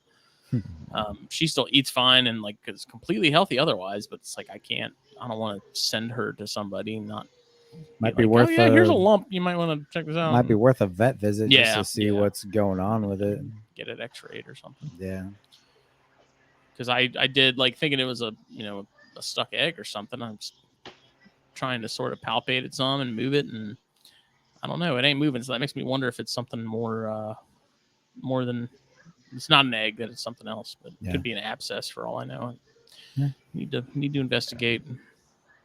Everybody comes to that point, man, where you kind of just gotta evaluate. Well, that's everything. The funny thing is, like, every time I have to do this, it's never because I'm not interested in what I'm having to get rid of. It's like I'm having to choose between calculated projects and like just having stuff. Yeah. Mm-hmm. The Brettles were in that group. The Ackies are in that group. It's like I do like the Ackies. I've enjoyed having them, but it's also like that's a decent chunk of space. Like if I had that cage out of there, I would have more vertical space to have like the Rhino Cube, some of the Bio-Gs, some of the other stuff sort of just, compacted a little bit. And then, that Cambro rack, I know I've talked about that a lot. Like that thing takes up a lot of real estate. And it's like, if I could get rid of that, that would probably make life a lot easier because there's literally like an entire, what'd you say, like a foot at least width between that Cambro rack and the wall that I cannot use. And that thing goes back probably 4 feet. So I've got like that deep? It's got like a 1x4 section of my room that I'm not even using because nothing fits there. I can't get it. It doesn't work. Like the dimensions of it, and that closet is part of the problem too. And I've tried to talk Katie into letting me just get rid of that closet altogether because that's probably a solid like 15% of the real estate in that room is that closet, and it's become just a catch-all for a bunch of crap. You gotta have a closet though, man. I don't like think so. I need one. Luckily, mine it kind of takes up Take mine. an entire wall, and I have 2 doors for it. So I have a rack that covers one of the doors. I can still access it and go back if I need to.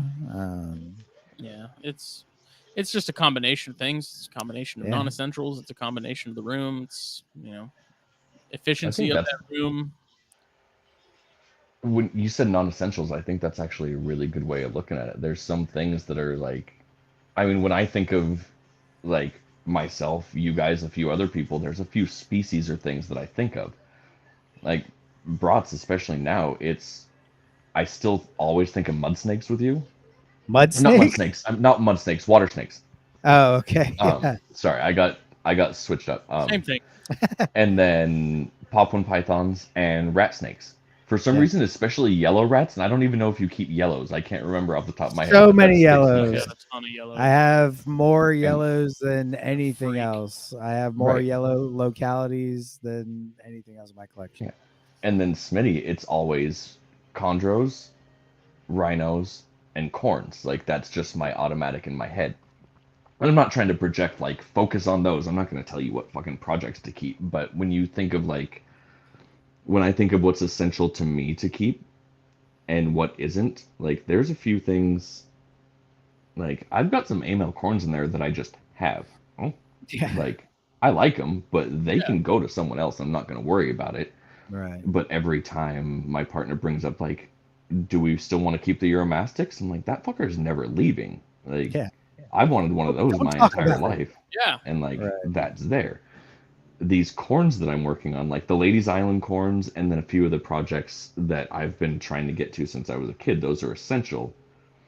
But then you figure like there's other fringe things that come in. Like, I've got a couple ball pythons that if they're not here tomorrow, like I'm totally fine with that. They're like a weird fringe thing. Right. They're not an essential piece. So if you look at your collection and you think, here's what is essential. Yeah. At some point in like your physical and mental health parts of viewing things, like these non-essential things, there's some times when like you got to go to someone who needs you more right now. Mm-hmm. It's not even who's going to take better care, because I don't think that there's a point where people like you two, people like me, certain like in this group,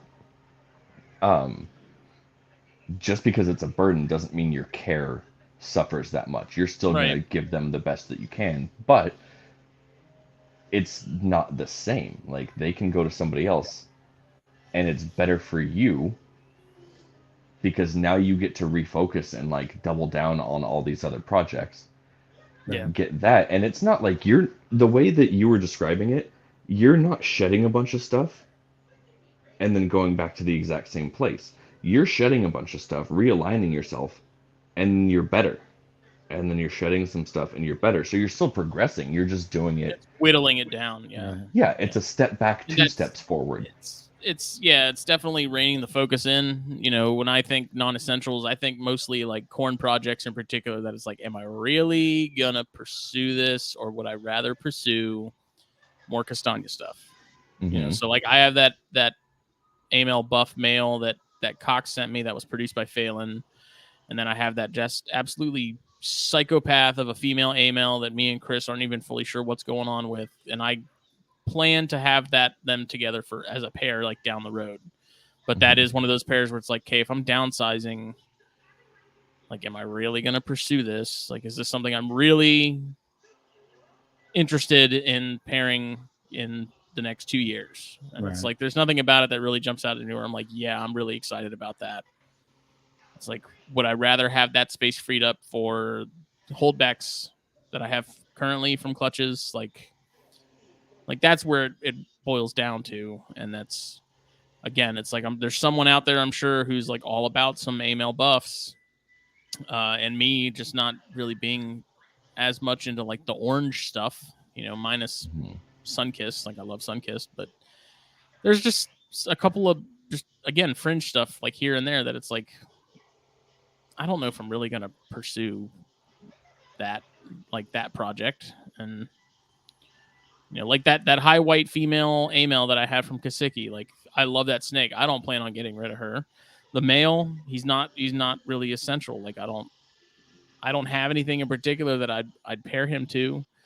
But that's a slot in the XR16 rack that I could totally have something from last year in, and it'd be good to go. Like there's just a handful of like single things here and there that are just like,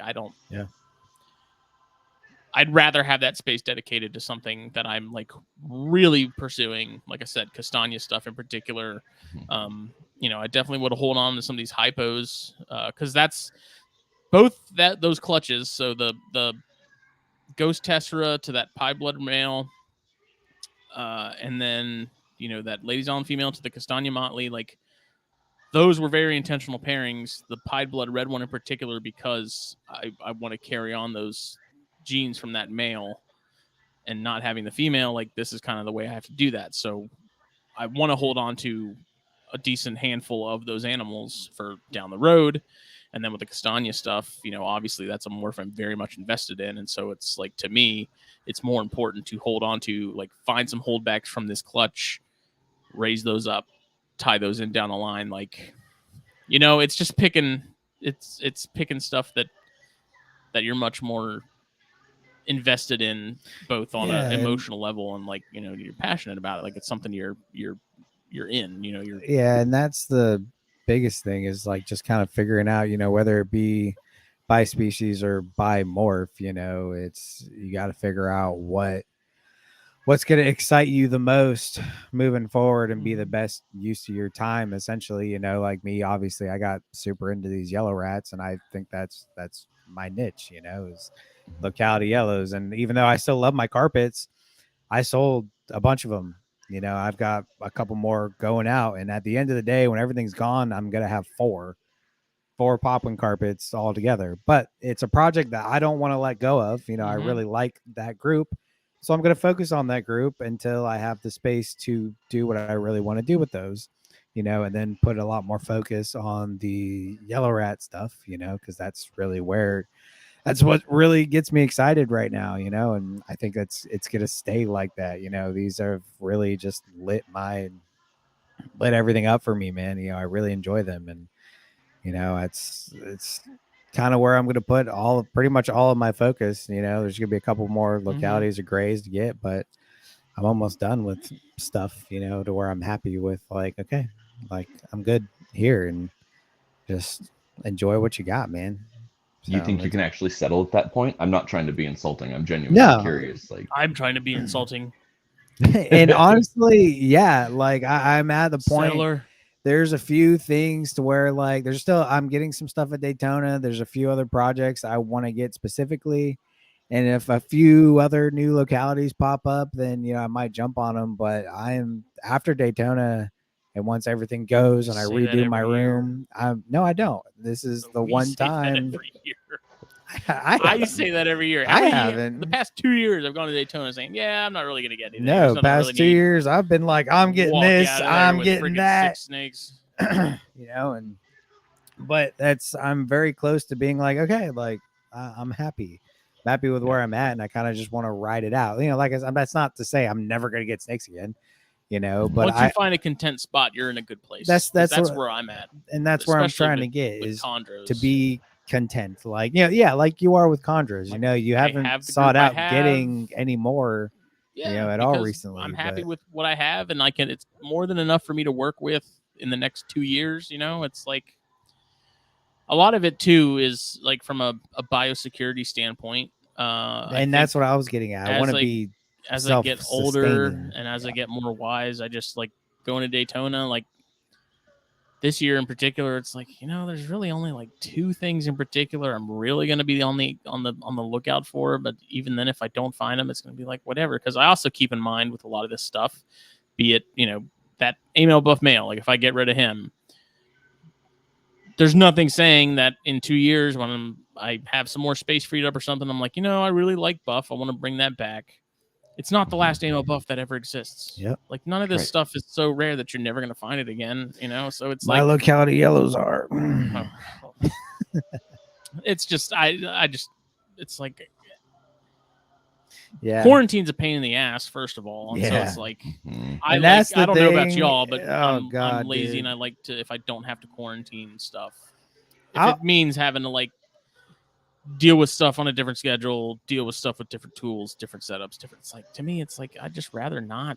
Since I have quarantine areas and tools now for quarantine, I don't mind it as much. But I'll admit, if I get stuff from Paint Jab, right into the room. If it's straight from his house, I trust him wholeheartedly. If it hasn't killed him yet, it's clean. Like we're set. Exactly. That's so anything from him goes right into the room. But if it goes through Daytona, if I don't care if it's from Paint Jab, if he delivers it to me at Daytona, it's going into quarantine because Daytona's crawling with that shit. Doesn't matter who you get it from. Any show is. Yeah, any show. If you go to a show, even if it's delivered to a show, quarantine because that stuff will get on your clothes. That stuff will get on the bins, get into the snakes from there, and it's all over.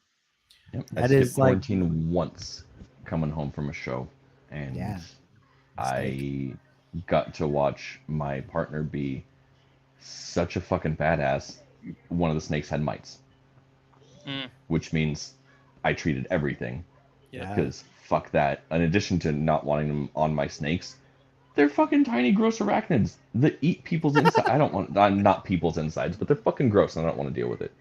Yeah. But I got to watch. I'm holding this snake, and Anne's got a floss pick with like the pointy end, and scraped 2 mites out from fucking behind one of the snake's eyes, and I'm just like, oh god. And just went for it. Just fucking done. Walked away like it was nothing, and I'm just sitting there amazed and grossed out. Like, that's one of the coolest, most disgusting things I've ever seen. Fuck. Yeah.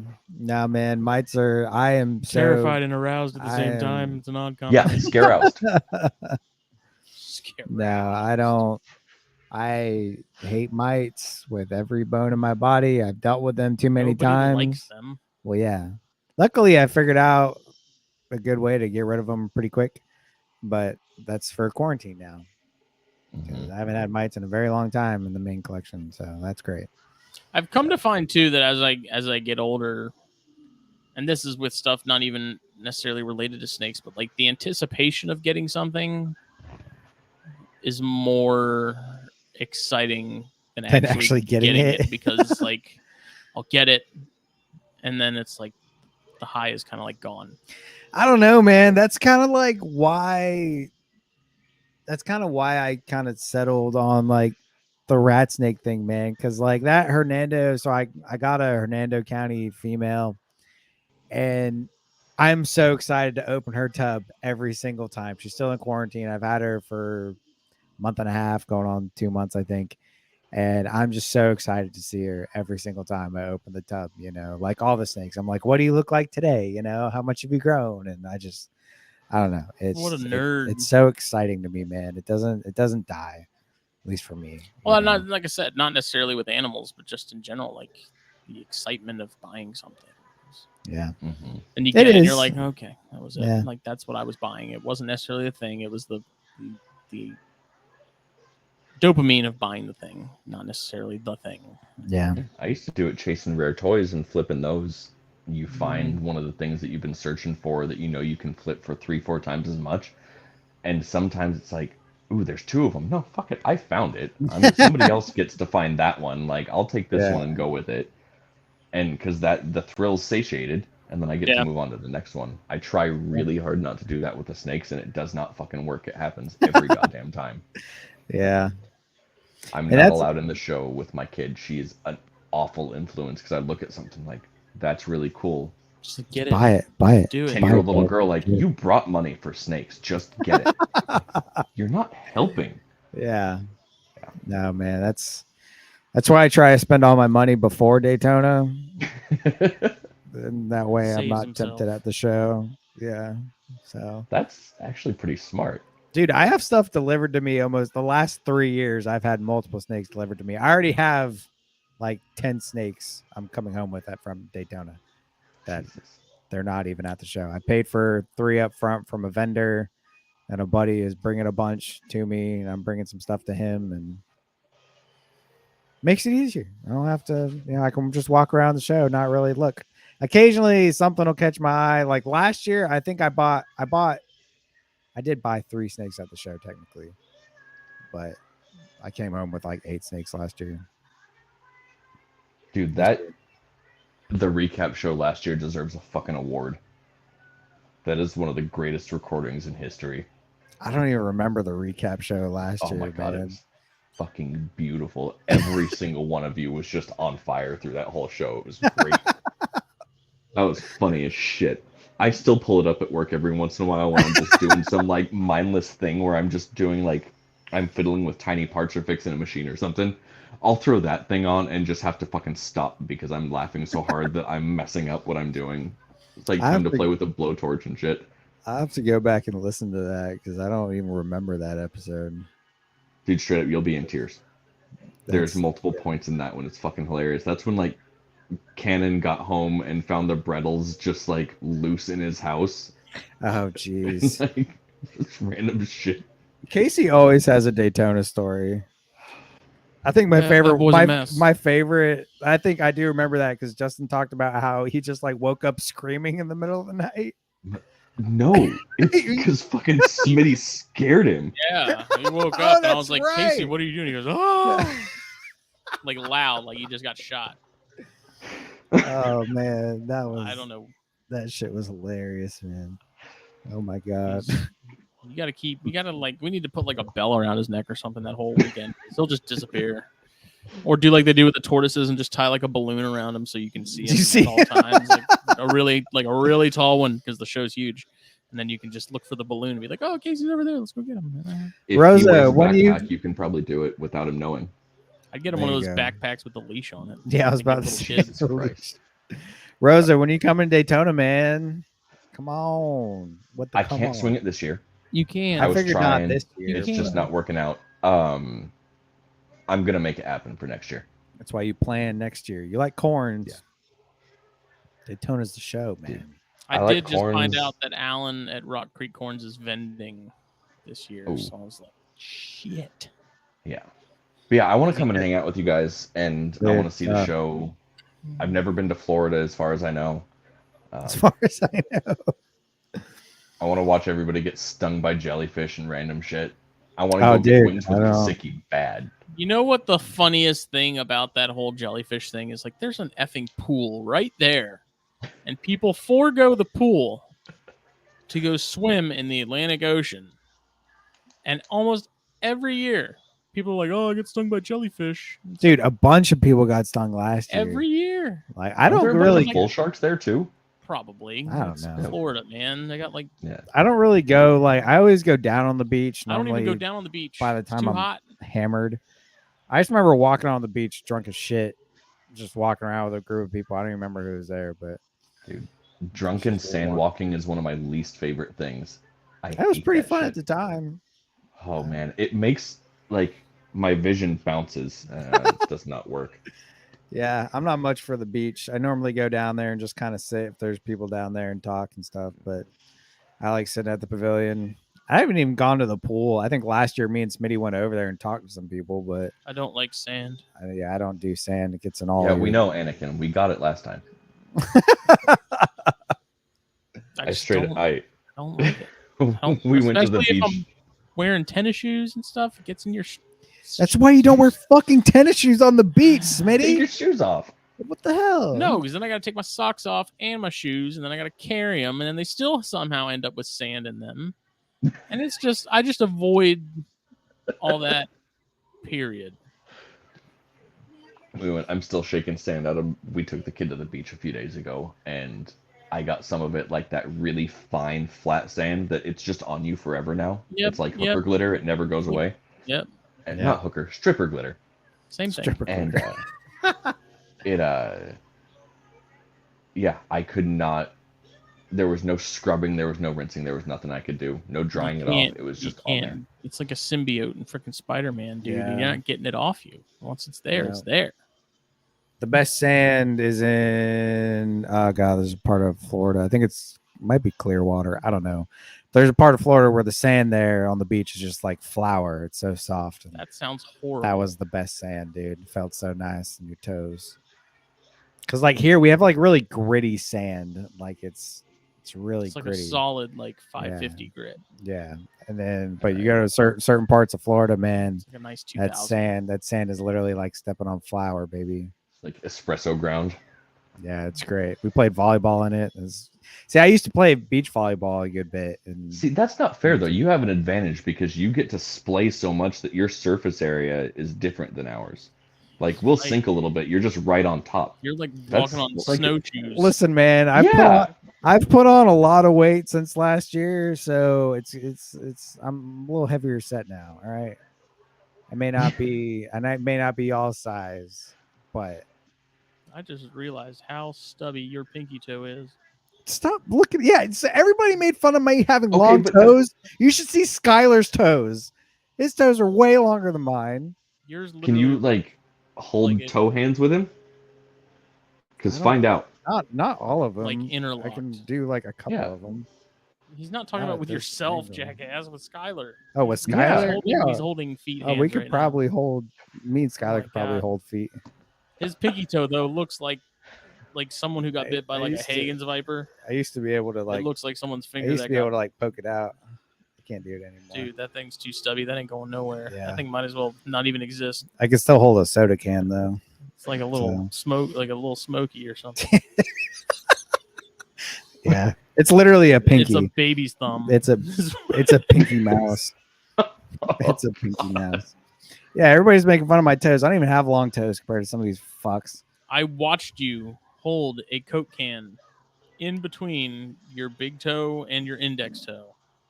How the fuck? Science cannot explain it. It's one of the look. He's about to do it right now. What the fuck? That doesn't count. It's empty. It's so empty. You're squeezing it. But I can still hold it. Don't. All right. Don't make it weird. I made it weird. That's way too late. You agree? You pushed the button that let me on. You did. Like, y'all are fucked after that. I've been keeping it as normal as possible for like an hour and a half. Yeah, I've been kind of surprised. I'm like, man, I thought we were gonna get Joe on. He was gonna talk shit to me the whole time. Instead, we just got Rosa. Yeah. Well, the problem is, I didn't sign up for this. The kid in the other room, and my partner is away tonight, so I'm also Papa right now, and so it's kind of back and forth. I can't get too weird. Yeah, I was about to say you kind of disappointed me, man. You know, you threw all kinds of comments on me when I buzzed all my hair off. Oh, I'm also trying not to be mean, but if we want to get into it, like teach me how you got onto a League of Their Own. Like, I'm really curious about that. Well, I missed that. That one right over. Is that a TV show? There's I no don't think I gravity in can. baseball. I'm guessing it's a movie or a TV show, but I have not Okay, seen it was a movie with Gina Davis being the hottest woman on the planet in that movie. And Gina then later Davis on, it was is a real TV man's show. man. It sounds Right? like you just called me hot. So, I mean, you're kind of a twink, dude. I'd go for it if I was into it. But my man. so my partner and my kid were watching. It was like an Amazon, some streaming service series. And there's a woman on the team. And at some point, there was a picture of you, and I sent Smitty the compilation that I did of you next to this woman. It looked like the same fucking person. And he did. I wanted to get people to come up to you for autographs at that Daytona, but I couldn't get around to it. The one Damn. you were watching A League of Their Bone if you saw him in there. I'd watch that too. Whoa. I mean, for the cinematography, at least. Oh, For the cinematography. the sound, the score. Yeah. It's hard to burn somebody when they don't know what you're talking about. So I just stand there oblivious and laugh. Trying to think, like, if all I can do is football even jokes, if he I did know study what a it little bit. was, he still wouldn't. He's uncultured as hell. He never even. I spent my time. One movie I spent my time outside, not watching It was TV. one movie that I was just Sorry. amazed you hadn't seen it. I can't remember what it was. It's been a lot of those, my guy. It's been a lot. There's been a lot. Biodome, Airheads. You haven't seen Biodome? Dude, Kylie Minogue is in that. Watch Who? that fucking movie. Yes. Kylie Minogue. Who? He said who? She is an Australian pop singer. That's not the Australia's important national part. treasure. I was about to say, Yeah. I don't. But also Pauly Shore and one of the less Stephen irritating Baldwin. Baldwins. There we Stephen. go. And Joey Lord and Adams. Like, See, y'all They know made trouble movies in and that TV shows too well, man. Like I didn't watch a bunch of movies. I like horror movies now. Like that's like my thing now. Is I watch a bunch of horror movies and I okay. watch comedies, and that's it. Yeah, I'm basically out of horror movies now because nobody else in my house likes them. So it's been a while. I love horror movies, man. I watch them whenever possible. But now all last the thing I got. Told you, man, there's a bunch of good ones on streaming Tubi. services. Yeah, I need to get Tubi. It's free. I do. I need to download that. There's decent ones on Tubi right now. I've literally watched anything worth watching on Peacock, Netflix, Hulu. Peacock really doesn't have a whole lot. No, they don't. Peacock's kind of disappointing. Max has a good. I like Peacock for the TV shows. Max has a lot of good horror movies. They have not a lot, but they have all the classics. Like What counts as a classic? I just watched the Insidious series the other day. Yeah, I say classic. It's just an older one. Movie's like 8 years old. Not the first I haven't one. seen any of those because I'm pretty sure Pretty good. that. Pretty good. But are they ghosty? Because like that shit doesn't work with me. Like I'll They're- watch slashers, monsters, all of that shit. The second it's like some little haunted kid, I'm fucked. Yeah, then. Yeah, I don't really do like that's So the first one two were thing. really good, and then after that, they kind of got a little like rinse and repeat. Oh, dude, but they're still decent. The new Evil Dead came out not too long ago.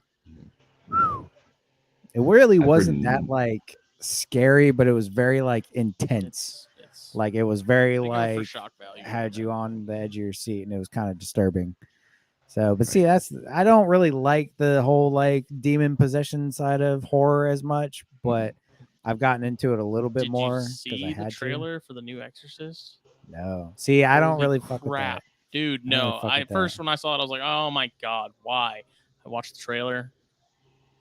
That shit looks legit. Yeah. And even the first half of the trailer, I was like, "Whack!" I haven't seen the. And then they like I haven't cranked it up seen to the- 11 midway through the trailer, and I was like, "Oh." I haven't seen the original Exorcist movies. Might have to go back and watch. See, but that's like I don't. It's not really. Your mother cooks socks in hell. Yeah, I mean readjusting Did y'all yourself see to the pacing Barbarian? of something like that. Barbarian. Yeah. Huh. Yeah. Have you seen Barbarian? Justin, did you see Barbarian? Conan? No, the movie Barbarian. I haven't even heard of it. Dude, Does he worship? that shit was Kron? whack. That shit was whack. Yeah. What's seen is that. it? Who's it based off of? Who is it? I don't know. Oh, it's just a Look movie. at this. Jesus They're coming in Christ. right as we're Late to the ending. game. Who is this? Listen, I'm sorry I had to check in from the barrel cooperage, all right? Oh, is All right, that guys. Cox? Actually, now we're No, signing it is Ryan. Cox. I got to sign out and take care of the Holding. kid. All right, man. All right, buddy. Best Thanks of for luck, tuning man. in. See you guys next time. I'll be a lot more misbehaved next time.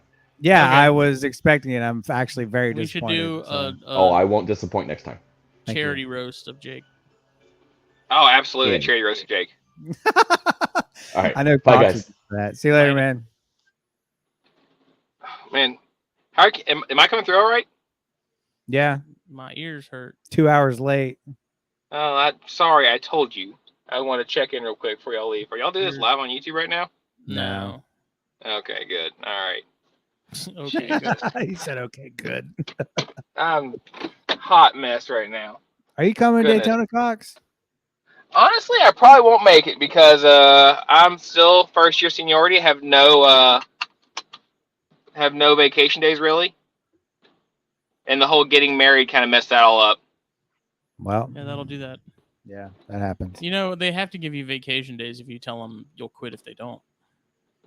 Honestly, my job, I don't think they will. We go through qualified people like they're candy. You think they'd call your bluff and be like, "Okay, see you later." It's Okay. been Oh, fun." they absolutely would. Absolutely. My God, goodness. I wish I could make it to Daytona. I miss hanging out with you guys. I really do. Yeah, man. It's been so long. I wanna since get- I've seen you. Yeah. Yeah. It's I been want a to get year. Brats up here. And Justin, if you want to, you're welcome to next year for a Eastern Kentucky trip. Yeah. Yeah, man. I definitely still want to make that happen. Do a whole camping trip. Yeah, they've where I go camping at, they found out this year in particular a lot of timbers, a lot of them, and usually they'll tell you that's not timber country, but they've found a lot this year. I've seen a lot of stuff on ID Group. Nice. Yeah, It's we'll always a good sign. definitely have to make it happen. Next year, I'm trying to do a lot come Yeah. springtime. We'll see what happens. But Put 'em luckily, on- your Put spring. them on some timbers, Cox. Yeah, put me on it, Cox. One thing at a time. Yeah, I want to do a lot next year, but luckily your spring is a I'll try little to put later you than on our something. spring. So. Yeah, make it happen, man. It just depends. Our spring can fall that the first weekend of May, or it can actually sometimes come 2-3 weeks into May. Yeah, So It's gonna be May. that's right. it is what it is. Yeah. But I'll let you guys go. I know you all want to go to bed. No, Smitty's got to go to work. He's got his real job now. I'm the one that's got to be up early, all right? He doesn't have to be to work till 9. I wake up bright and early at 6:45. Yeah, bright and early at 6:45. See?